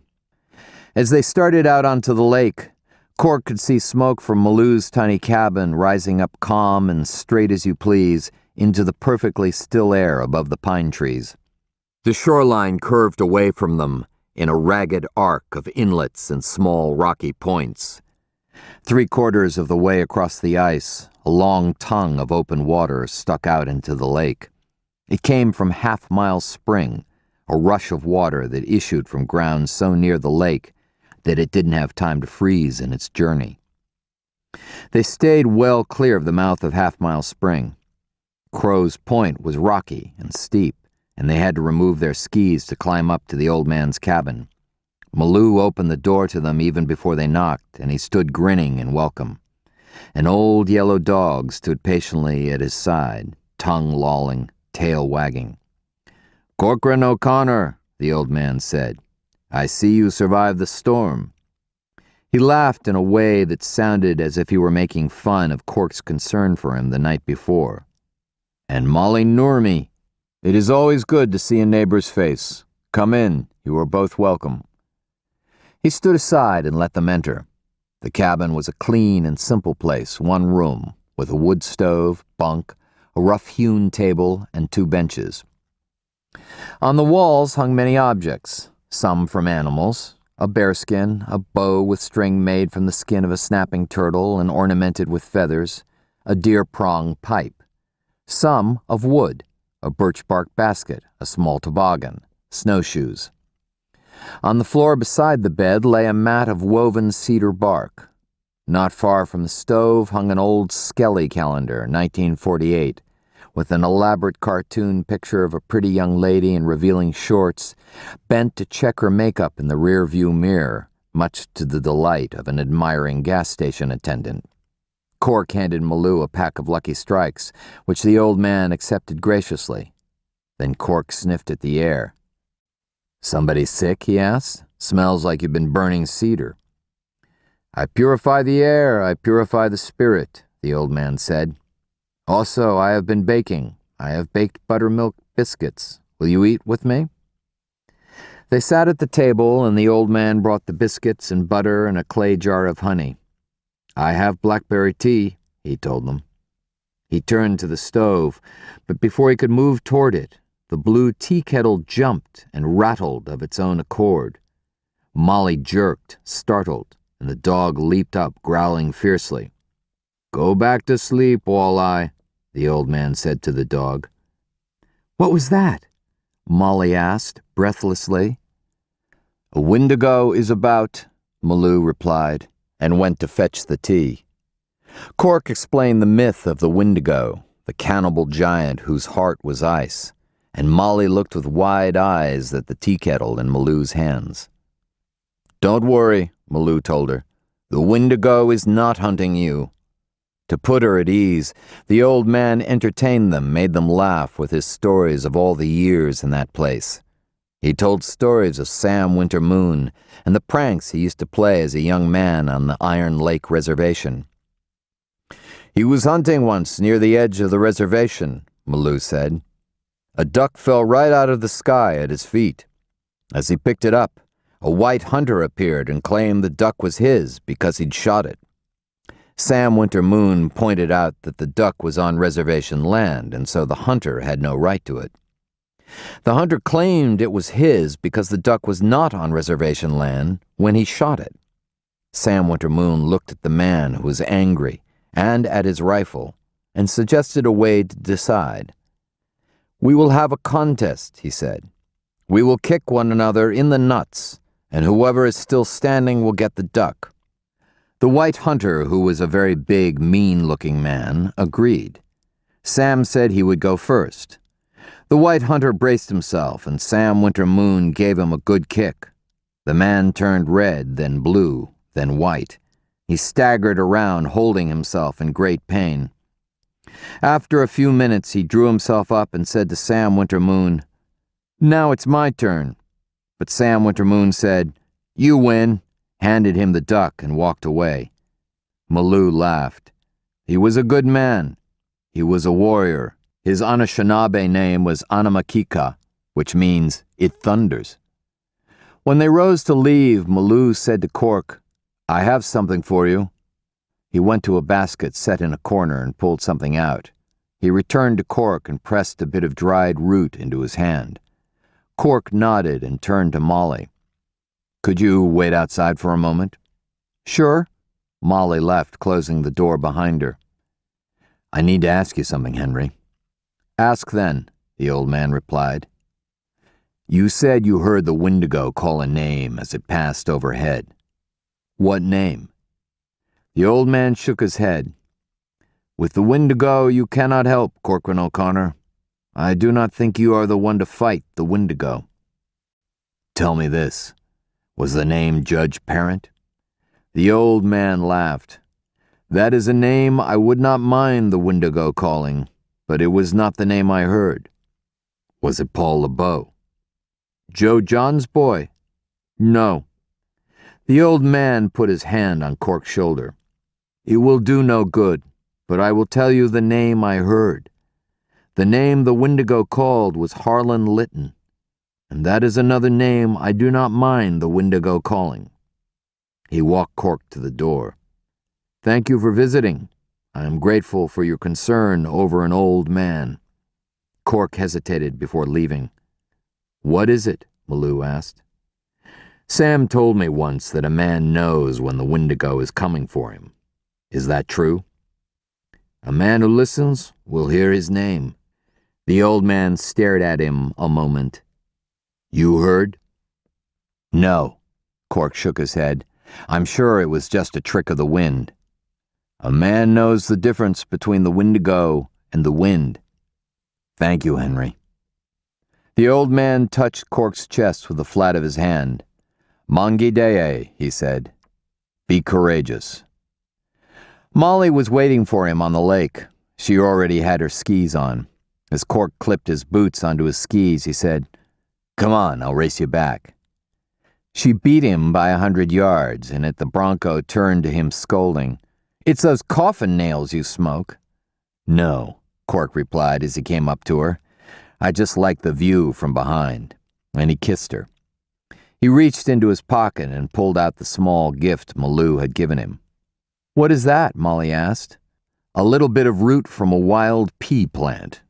"What for?" "It's supposed to be a lucky charm for a man in a dangerous situation. It's supposed to ensure that everything turns out for the best." She looked at him carefully. "Cork, are you in some kind of danger?" "Malou seems to think so." "But you don't?" He put the charm back into his pocket. "If I am, I don't know why." "The Wendigo thing you told me about in there, is that for real?" "Just an old myth," Cork said. He released the clips on his skis and stepped out. "Old myth." She glanced back toward Crow Point. "Something made that kettle jump. Do you know what a chasakan is?" He could tell by her blank expression she didn't. It's an Anishinaabe magician. It also means juggler. It's a person who can juggle the elements of our world and the world of the unseen. Sometimes a Chisakan communicates with the dead, can actually bring forth a voice from the dead. So I'd guess a Chisakan is probably a ventriloquist as well. Malou, she asked. There aren't many, and Henry Malou has never admitted to being one, but I've heard different. So it was the trick of a Chisakan, probably. Molly looked unconvinced. She leaned to him and kissed him hard. What was that for? He asked. Like the pea root, she replied. For luck. Chapter 12. Christmas lights twinkled in shop windows along Center Street as Cork pulled into Aurora. With only a week to go until Christmas, the stores would be open late.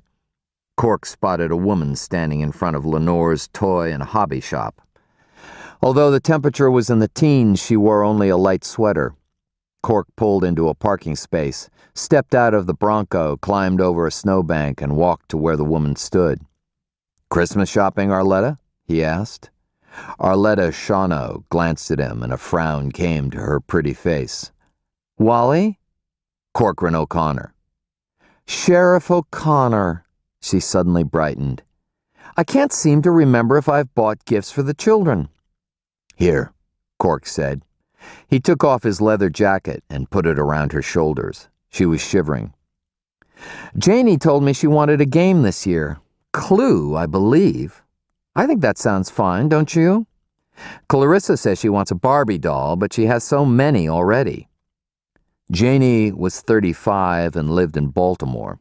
She worked for the post office there. Clarissa taught high school geography in St. Paul. "How about a ride home, Arletta?" Cork offered. "I just happen to be going that way."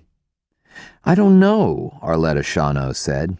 A distressed and helpless look clouded her face. "I'll bet Wally would like to help with shopping, don't you?" "Wally's so busy." "Not too busy for Christmas shopping? Come on, let's go home." Cork urged her gently into the Bronco and drove to the Shawano's house.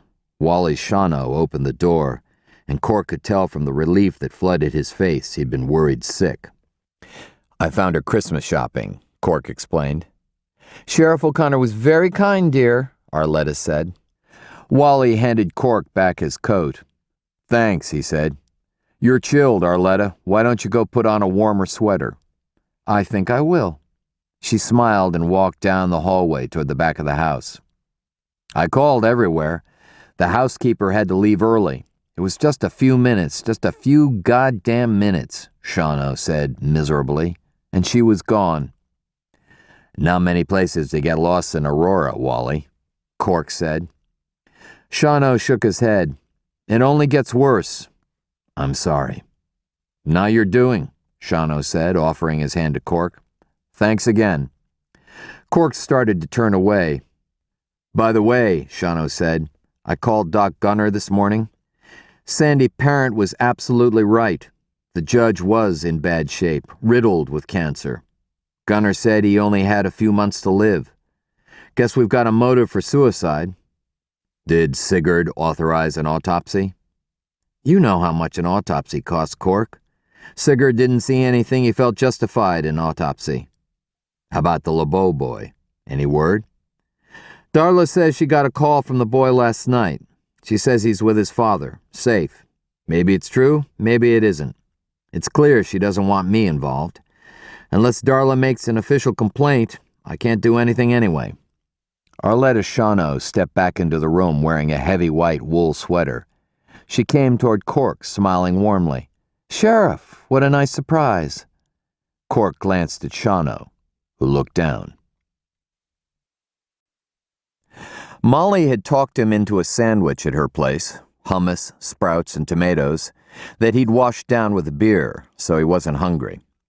But he still had a while to kill before his meeting with Father Tom Griffin. He drove to Sigurd Nelson's mortuary on Pine Street. The sign on the front door directed him to ring the buzzer and back, and Cork complied. In a moment, Nelson opened the door, sock-footed and with breadcrumbs at the corner of his mouth. He looked surprised to see Cork. "Sorry to bother you, Sigurd. Wally said you've finished with the body." "Haven't even started," the coroner said. "I mean, in your official capacity." "Oh, that. Wasn't much to finish." He stepped back. "Come on in before this house gets full of winter." They stood in a long hallway at the back of the mortuary. The place was actually a house, a beautiful old two-story affair, one of the nicest in Aurora. The first floor was for business. A showroom up front displaying coffins, to one side a large chapel for memorial services. In back, a business office. Over his years in Aurora, Cork had been to the chapel many times. The time he most remembered, his father had been there too, laid out in one of Sigurd Nelson's coffins. A strong, practical man gone to rest in a box lined with satin. "Who is it, dear?" Grace Nelson called from upstairs. The second floor of the house was the living area for the mortician and his wife. "Cork O'Connor, Gracie." "Your dinner's getting cold," she warned him gently. "I'll be right there," Nelson called back. "What are you doing here, Cork?" he asked impatiently. "I just wondered why you decided not to autopsy." "Because I'd have difficulty explaining it to the taxpayers of this county is why. Christ, the man had cancer everywhere. He blew his brains out because he was going to die anyway. What's to autopsy? Open and shut case." "But you looked at the body carefully yourself?" "Sure I did, and I found just what I expected. He died because he blew his brains out. Period." "No other marks on his body?"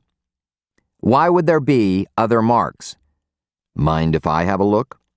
"Of course I mind. Why are you here, Cork? You're not even the sheriff anymore." "Come on, Sigurd. Open and shut case. You said it yourself. What harm can it do letting me see the body? Just for a minute." "He's a mess." "I've seen him before." Nelson didn't look happy, but he finally turned and led the way. The basement was divided into several rooms, all with shut doors. Sigurd opened one of the doors, turned on the light, and stepped in. In some ways, the prep room reminded Cork of a scientific laboratory. Red tile floor, off-white walls, cabinets, embalming pump, and flush tank. On a row of pegs along the wall hung Sigurd's blue prep clothing and the plastic face shield he wore when preparing a body. The judge's naked corpse lay on an old white porcelain prep table near the embalming pump. "He's all yours," Nelson said with a wave toward the table. The corpse lay on its back. The face was pallid and the features relaxed. Above the eyebrows, the cavity that had at one time held a very bright, but in Cork's opinion very devious, brain was nearly empty.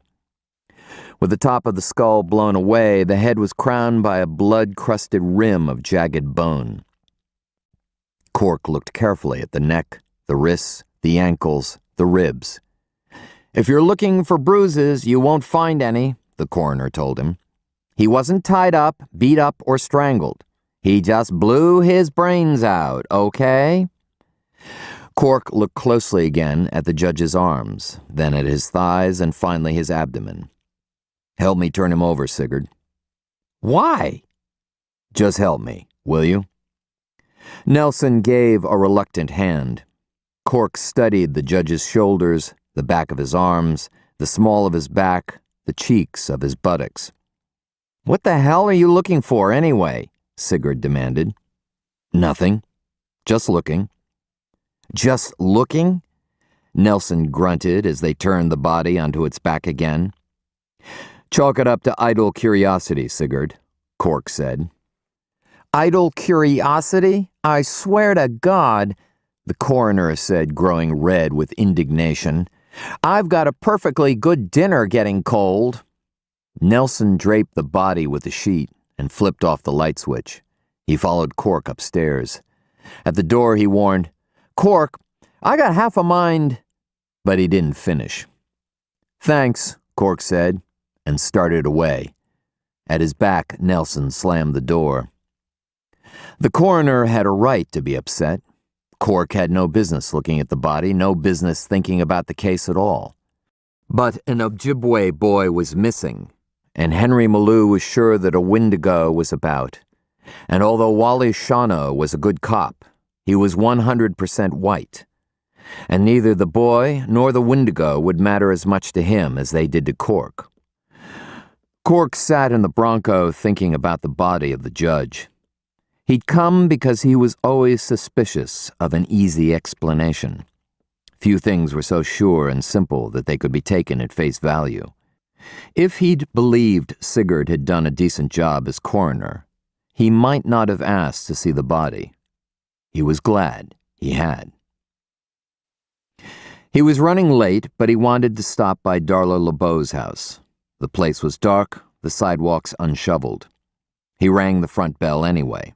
No one answered. He started back to the Bronco, but didn't get in. He studied the woods from which had come the voice Malou said was the call of the Wendigo. The evening was dark and still. Stars dusted the black sky. Cork could see the glimmer of other houses in a small subdivision 100 yards away, but on the deserted part of the road where he stood, there was no light, no sign of life, no sound but the whisper of his own quiet breathing. He walked toward the woods, stepped in among the trees. He stood still, listening, watching. The woods felt empty, and Cork felt alone. "Why do you want me?" Cork spoke softly to the stillness. His eyes darted all around. "What have you come for?" If he expected an answer, and he wasn't certain that he didn't, he was disappointed. He told himself he had imagined the voice in the wind. The Wendigo was a myth.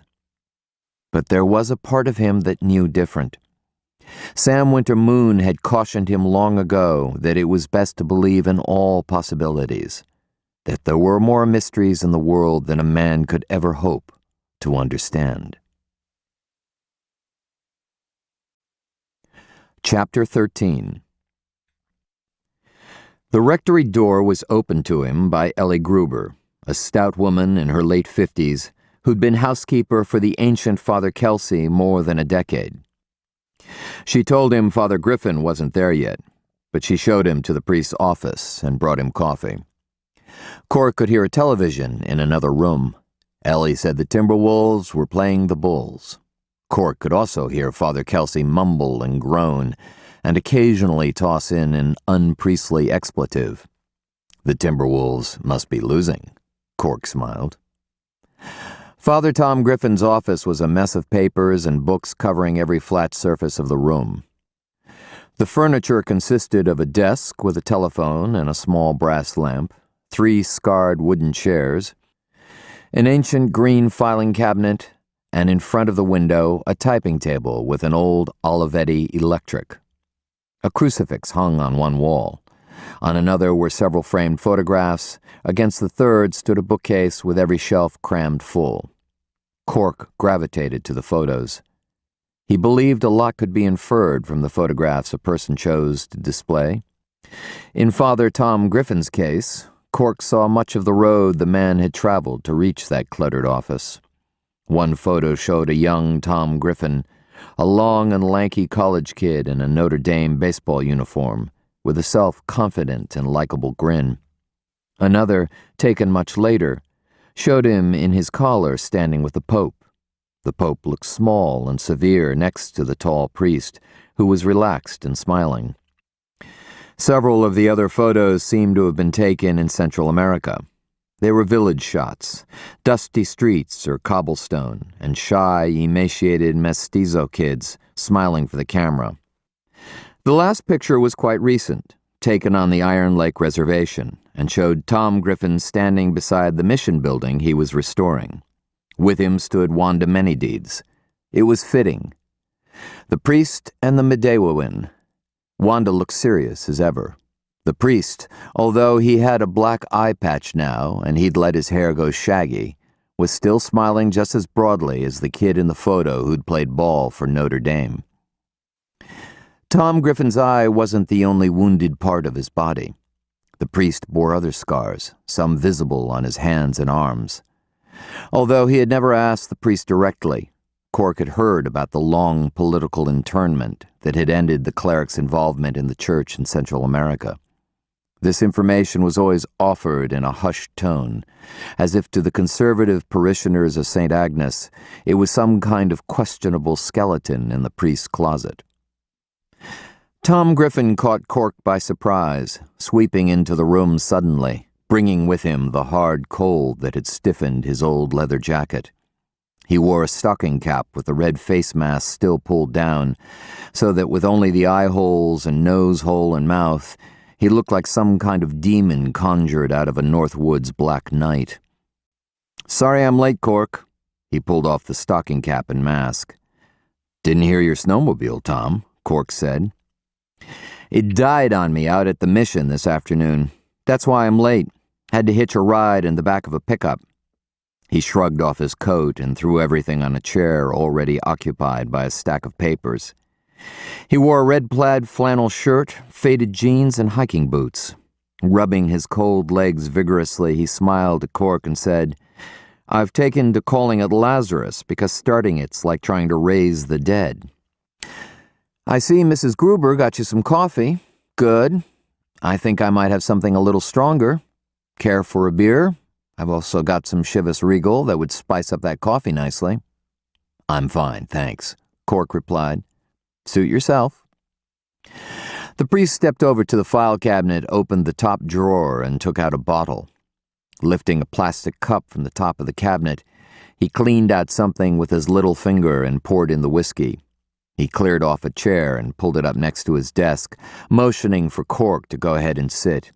He sipped from his cup, closed his eye, and sighed. "First chance I've had to sit down all day." The sounds of Father Kelsey's reactions to the game carried into the room. "Timberwolves must be losing tonight." St. Kawasaki smiled and got up to close the door. "I hear Joe John finally called Darla," Cork said. "Were you there?" "I was at Darla's most of the night." "Joe John give any particular reason for taking Paul that way?" "He missed his son," the priest said with a note of sympathy. "And he was ashamed. He couldn't face Darla. Pretty simple, really." "You talk with him?" "No." "Know where he is?" The priest sipped his Chivas Regal and shook his head. "I was just out at the reservation talking to Wanda. Darla asked me to intercede." "Did she tell you anything?" "She says she doesn't know where Joe John is." "What do you think?" The priest shrugged. "You know the people, Cork. When they want to, they can say nothing very well. And Wanda's saying nothing. That should tell you something." The priest studied his whiskey a moment.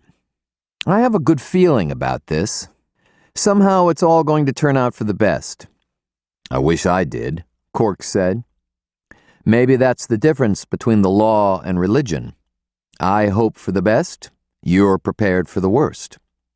"There's another difference," Cork said. "What's that?" "Your parishioners can't kick you out." The priest laughed. Cork took a cigarette from the pack in his shirt pocket. "Mind?" he asked. "No, go ahead. Can I bum one?" "I didn't know you smoked," Cork said. "I gave it up when I was in Central America. Rather involuntarily," he added with a smile. Cork held out the pack. The priest took a cigarette, and Cork offered his lighter. "You wanted to talk?" the priest said, lighting his cigarette. "I need some—" Cork thought a moment. "I was going to say advice, but the truth is, I need some guidance, Tom." "We all do sometimes. It's not always easy to admit." "I haven't been to church in a long time. Can't remember my last confession." "Is that what this is?" "Maybe, at least partly." Cork lit his own cigarette and slipped the lighter in his pocket. "I've been out of the house a long time now. You knew that." He paused, expecting the priest to say something, but St. Kawasaki appeared content to smoke his cigarette and listen.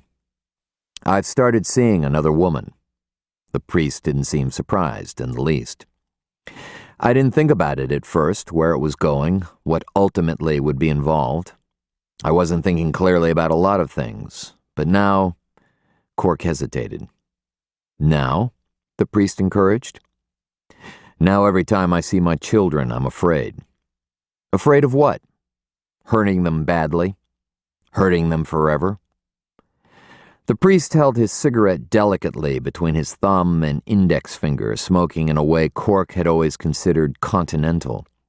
He studied the tip of the cigarette a moment, then said, "Children are resilient, but I agree it's a reasonable fear. I don't know what to do, Tom. I don't want to lose my family. I don't want my children hurt." "What I hear you saying is that more than anything, you want your family." The understanding in the priest's voice touched Cork deeply. "Yes," he confessed. "And this other woman, does she know?" "She suspects. She hasn't pressed me." Cork felt himself shouldering again a weight that seemed unbearable. "She's a wonderful woman, Tom." He stood up, walked across the cluttered office to the window. He blew smoke against the glass and stared at the empty steps of the church across the yard. "Funny. I remember every detail of the morning Sam Winter-Moon and Arnold Stanley died. But the whole next year is a blur. I wasn't much of a husband or a father. I didn't even fight it when Joe asked me to leave. I think about that now, and it's like I was someone else, someone in a bad dream, or like I was sleepwalking. This woman woke me up, Tom." "Maybe time did that, Cork." "Maybe." "Do you love her?" "I haven't said that to her, no." "That's not what I asked." Cork watched cigarette smoke crawl the window pane as if it were looking for a way out. "Yes," he finally admitted. "I do." "And you love your family?" "Of course." "Does that include Joe?" Cork turned back. The priest was watching him with a placid expression. "Not at the moment. But maybe it could again if we tried, if we had some help." "For me?" "Isn't that what priests do?" "Some." "Would you?" "What about Joe? Is this something she wants?" "She wants a divorce. And one thing about Joe, once she's made up her mind about something, she won't back down." "Sounds like you're asking me for a miracle." "It does seem pretty hopeless," Cork said. "Hopeless." The priest sipped his whiskey and smoked his cigarette and seemed to consider the word. "Let me tell you something, Cork. In all my life, I've learned two things." He pointed to the black patch over his eye. "One is, never call a small man in a uniform shorty. The other is that nothing is ever hopeless." He dropped the last of his cigarette into the plastic cup. "I'll talk with Joe. I'll do my best to convince her to join you in some counseling." "Thanks. But Cork, I need to be sure you're going to end this other relationship. There's nothing that I or anyone else can do if you're not willing to sacrifice everything for your family." "I know. I'll end it." St. Kawasaki smiled a little wearily. "The things that ask the most of us are the things most worth having." Cork left the window and walked to the desk. He tossed his cigarette into St. Kawasaki's cup. "Mind if I use your phone?" "Go ahead." He dialed Harlan Litton's number, waited while the phone at the other end rang 8 times. He put the receiver back in the cradle. "Thanks. No one home?" "It's Harlan Litton. Sometimes he doesn't answer out of sheer orneriness." "Litton? The one with the dog they call Jack the Ripper?" "That's him. I have to go out to see him tonight." "Mind me asking why you'd want to pay a visit to a man like that?" "If he answered his phone, I wouldn't have to. But he didn't answer." "Why go out there at all?" "Long story, kind of hard to explain." The priest grabbed his leather jacket. "I've heard things about this Litton. I'm not going to let you go there alone, not at night." "I used to go out there alone all the time when I was sheriff." St. Kawasaki put his hand on Cork's shoulder and looked at him seriously with his good eye. I hate to remind you of this, but you're not the sheriff anymore.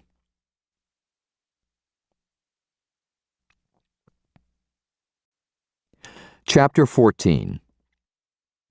Litton's cabin lay 5 miles outside town at the end of a long, narrow cut into 200 acres of thick brush, bog, balsam pine, and tamarack. The lane leading to the cabin was marked by an old, hand-painted sign on a cracked gray board nailed to a post. Taxidermy. A chain strung between 2 aspen saplings blocked the entry. Cork eyed the deep snow drifted into the narrow lane. Long walk in, Tom. I've got skis and snowshoes, he offered. The only thing I can handle in the snow is my Kawasaki. I'll walk, thanks. Then I'll walk too. Cork reached into the glove compartment for a flashlight, then opened the rear door and took his Winchester from its sheath. He pulled several cartridges from his coat pocket and fed them into the rifle. What's that for? The priest asked. How much do you know about Jack the Ripper? The snow seemed to multiply the light of the moon that was nearly full and the mass of stars that frosted the sky. And even without the flashlight, Cork had no trouble seeing the way along the cut through the trees and brush. I was out here once, just after I first came to Aurora. I brought a big muskie Father Kelsey had caught and wanted mounted. Never made it off my motorcycle. That dog was on me as soon as I pulled up. I gave it full throttle coming back down this lane, and the Ripper still nearly caught me. Biggest, fastest, meanest dog I ever saw. Litton lets it run loose, Cork said, especially when he's gone, and he's gone a lot. Burglar protection, he claims. I used to warn him about the dog getting off his land, but the Ripper never does. Seems to know his territory. And we're in it right now. I don't want to be caught out here on foot without something to discourage that dog. The priest shook his head at the rifle. That thing could discourage a critter to death. Litton's put out word that he's trained the Ripper to attack on command and to go for the kill. Now that could be just Harlan blowing smoke out his ass, but I'd rather not take that chance. They passed a tangle of vine thick as a stone wall and covered with snow. The vines blocked Cork's view of much of the woods to his left, and he kept a watchful eye in that direction. Why would anyone train a dog to kill? The priest asked. What do you know about Litton? Only what I've been told. He sounds like a man who could use a good long visit in a confessional. Cork stopped. The priest stopped too. What is it? Tom Griffin asked. Thought I heard something. Cork looked carefully at the thick vine wall. What? Could have been only a clump of snow falling off some branches. Or it could be Jack the Ripper circling for a kill. The priest looked carefully around. I feel like a sitting duck on this road, he whispered. Don't ever wander off in these woods, Tom. There's bogs out there could swallow you up without a trace. Cork listened a little longer, then started walking again, wading through the snow that was nearly knee-deep, and that would, if they had to run, hold them back like thick molasses. He fed around into the chamber. Litton's a strange case. He's always been a little different, a loner. His mother used to work for the judge, housekeeper. After the judge's wife left him and hauled Sandy back east, the judge took a liking to Harlan, treated him in many ways like a son. They did a lot together, hunting and fishing, that kind of thing. Harlan started getting into a lot of trouble as a teenager. The judge used his influence as much as he could and kept the kid out of jail. Harlan finally joined the Marines. Everybody figured him for a lifer, but he came back a few years ago. Word is, less than honorable discharge. Most people just stay out of his way. That's not difficult because mostly he keeps to himself out here. Tom Griffin said, I heard he's a bit of a peeping Tom. I was never able to catch him at it, Cork replied. But he's been reported in strange places at strange times. When I was sheriff, the FBI was interested in him. Thought he might be linked to the Minnesota Civilian Brigade. The paramilitary group? Yep. I could see it. Typical profile for a member of that kind of group is an unemployed, undereducated white guy. Hell Hanover gives the brigade room in the Sentinel once in a while to spout their epithets. Hanover certainly doesn't make a secret of the fact that his own sympathies run in that direction. The priest leaned nearer, as if someone in the dark might hear.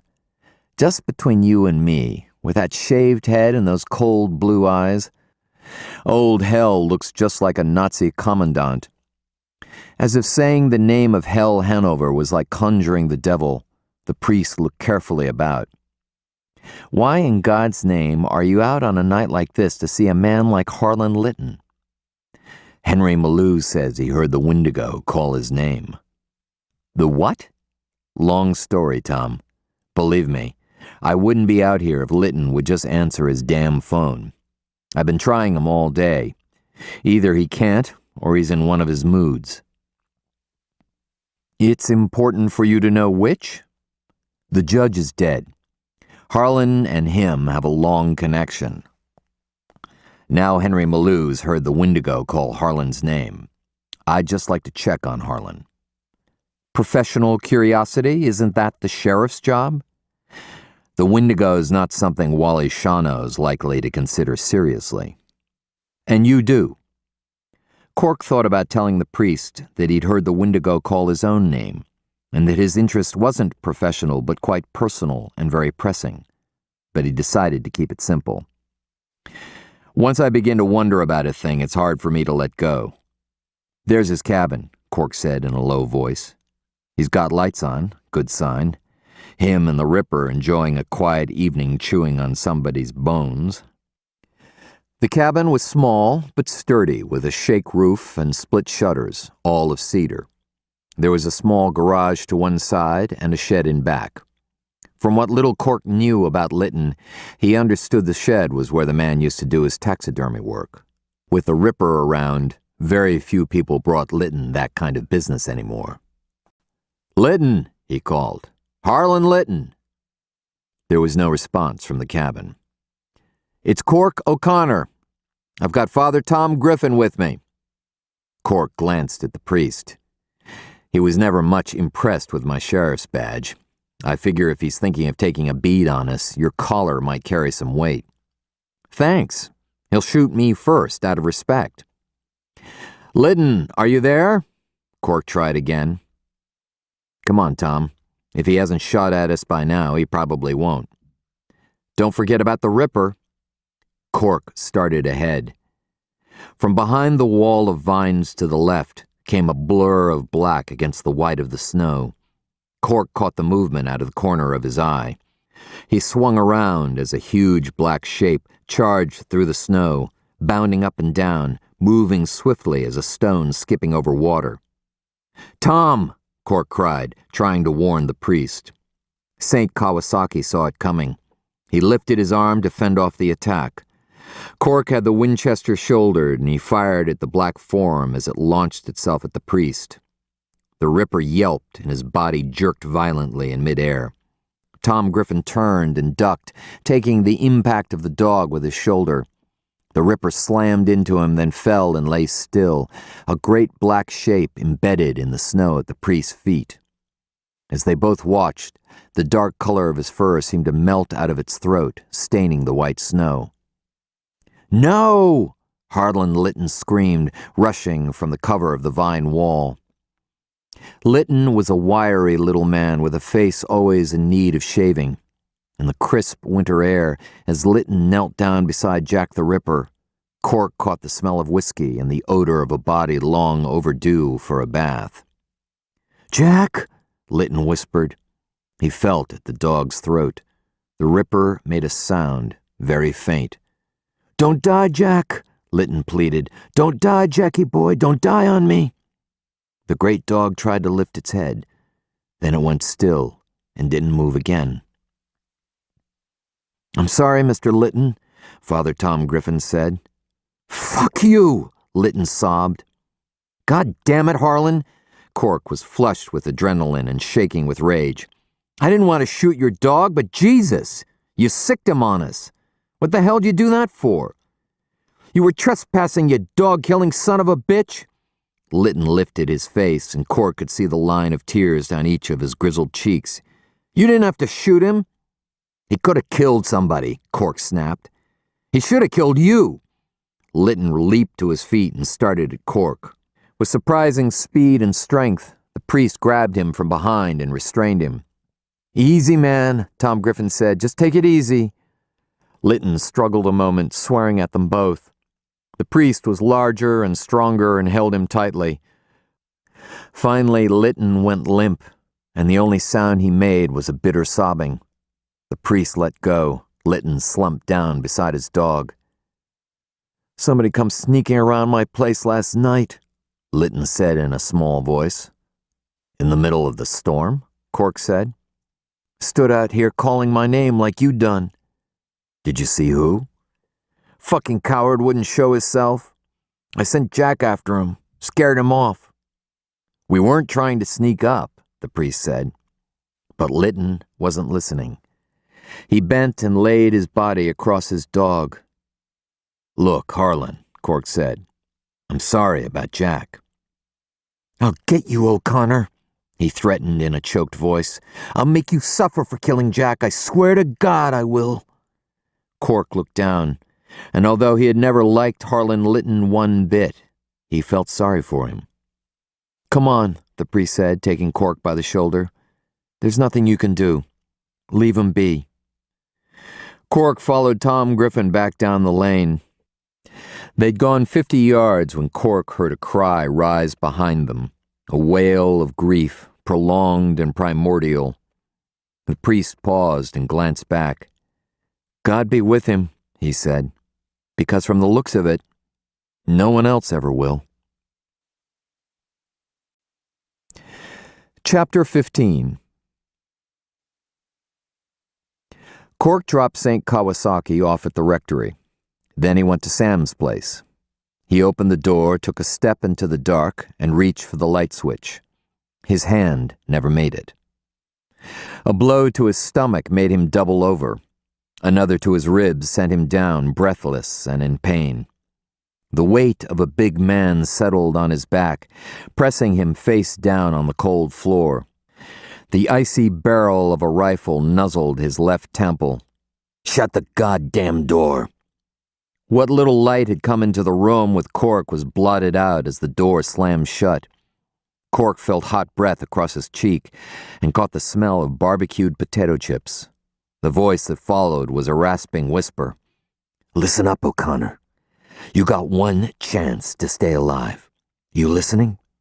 Cork tried to reply, but between the agony of his ribs and the pressure of the man on top of him, all he could do was grunt. "I said, are you listening?" The rifle barrel cut into his head. Cork nodded. "Uh-huh." "Good. Butt out, you understand? You ain't the fucking law anymore. Just stick to making hamburgers from now on. You got that?" Cork nodded again. "He's a fucking redskin, man," another voice near the door argued. "I say just waste him." "Shut the fuck up." Cork finally gasped. "Hard to breathe. You're lucky you can breathe at all." Potato chip breath leaned close to his ear. "We're everywhere, O'Connor. We're watching everything you do. You can't take a shit without we don't know about it. One more move we don't like and you're dead. Understand?" "Yeah," Cork managed. The muzzle of the rifle dug into his skull as if drilling for oil. "I can't hear you." "Understand." "Good. And O'Connor, you know how to keep a secret? Keep this little conversation to yourself. You tell anyone about it. You even talk about it in your sleep. We'll know. If it's one thing we won't tolerate, it's a man who can't keep a secret. Let's go, boys."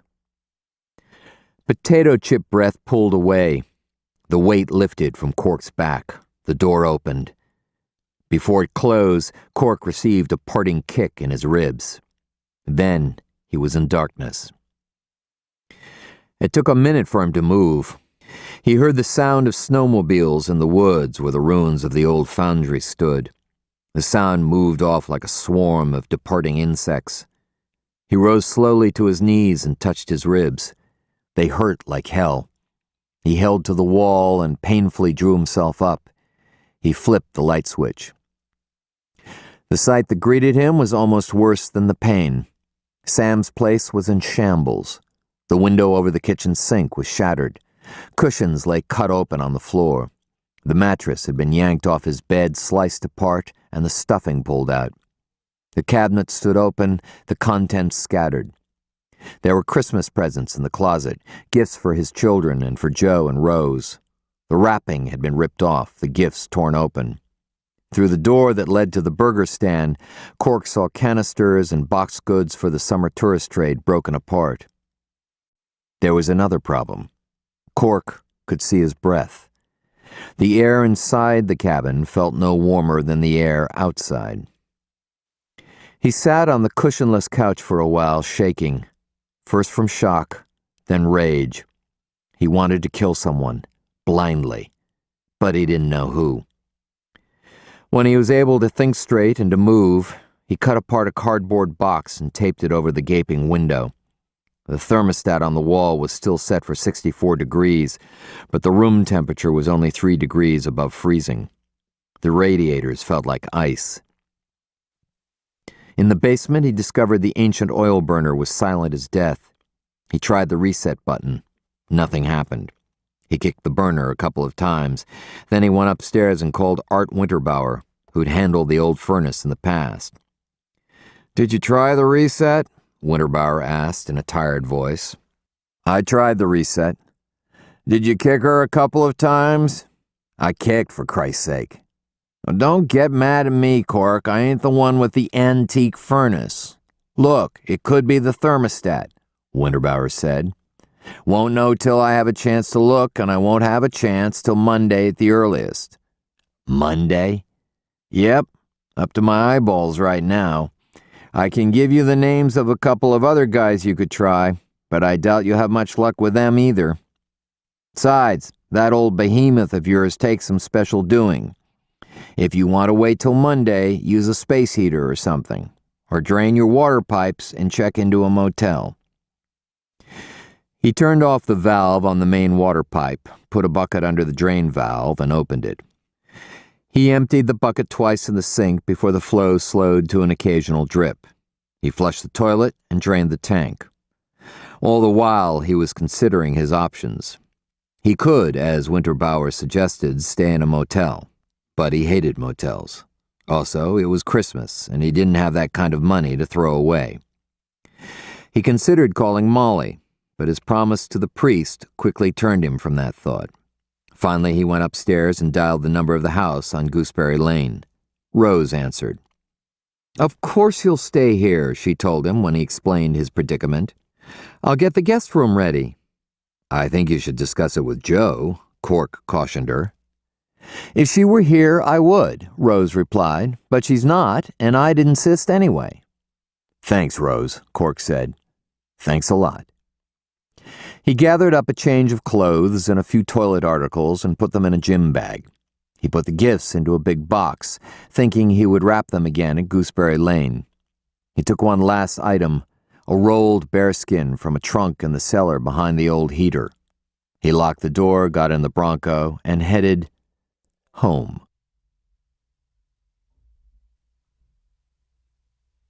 This ends Disc 3.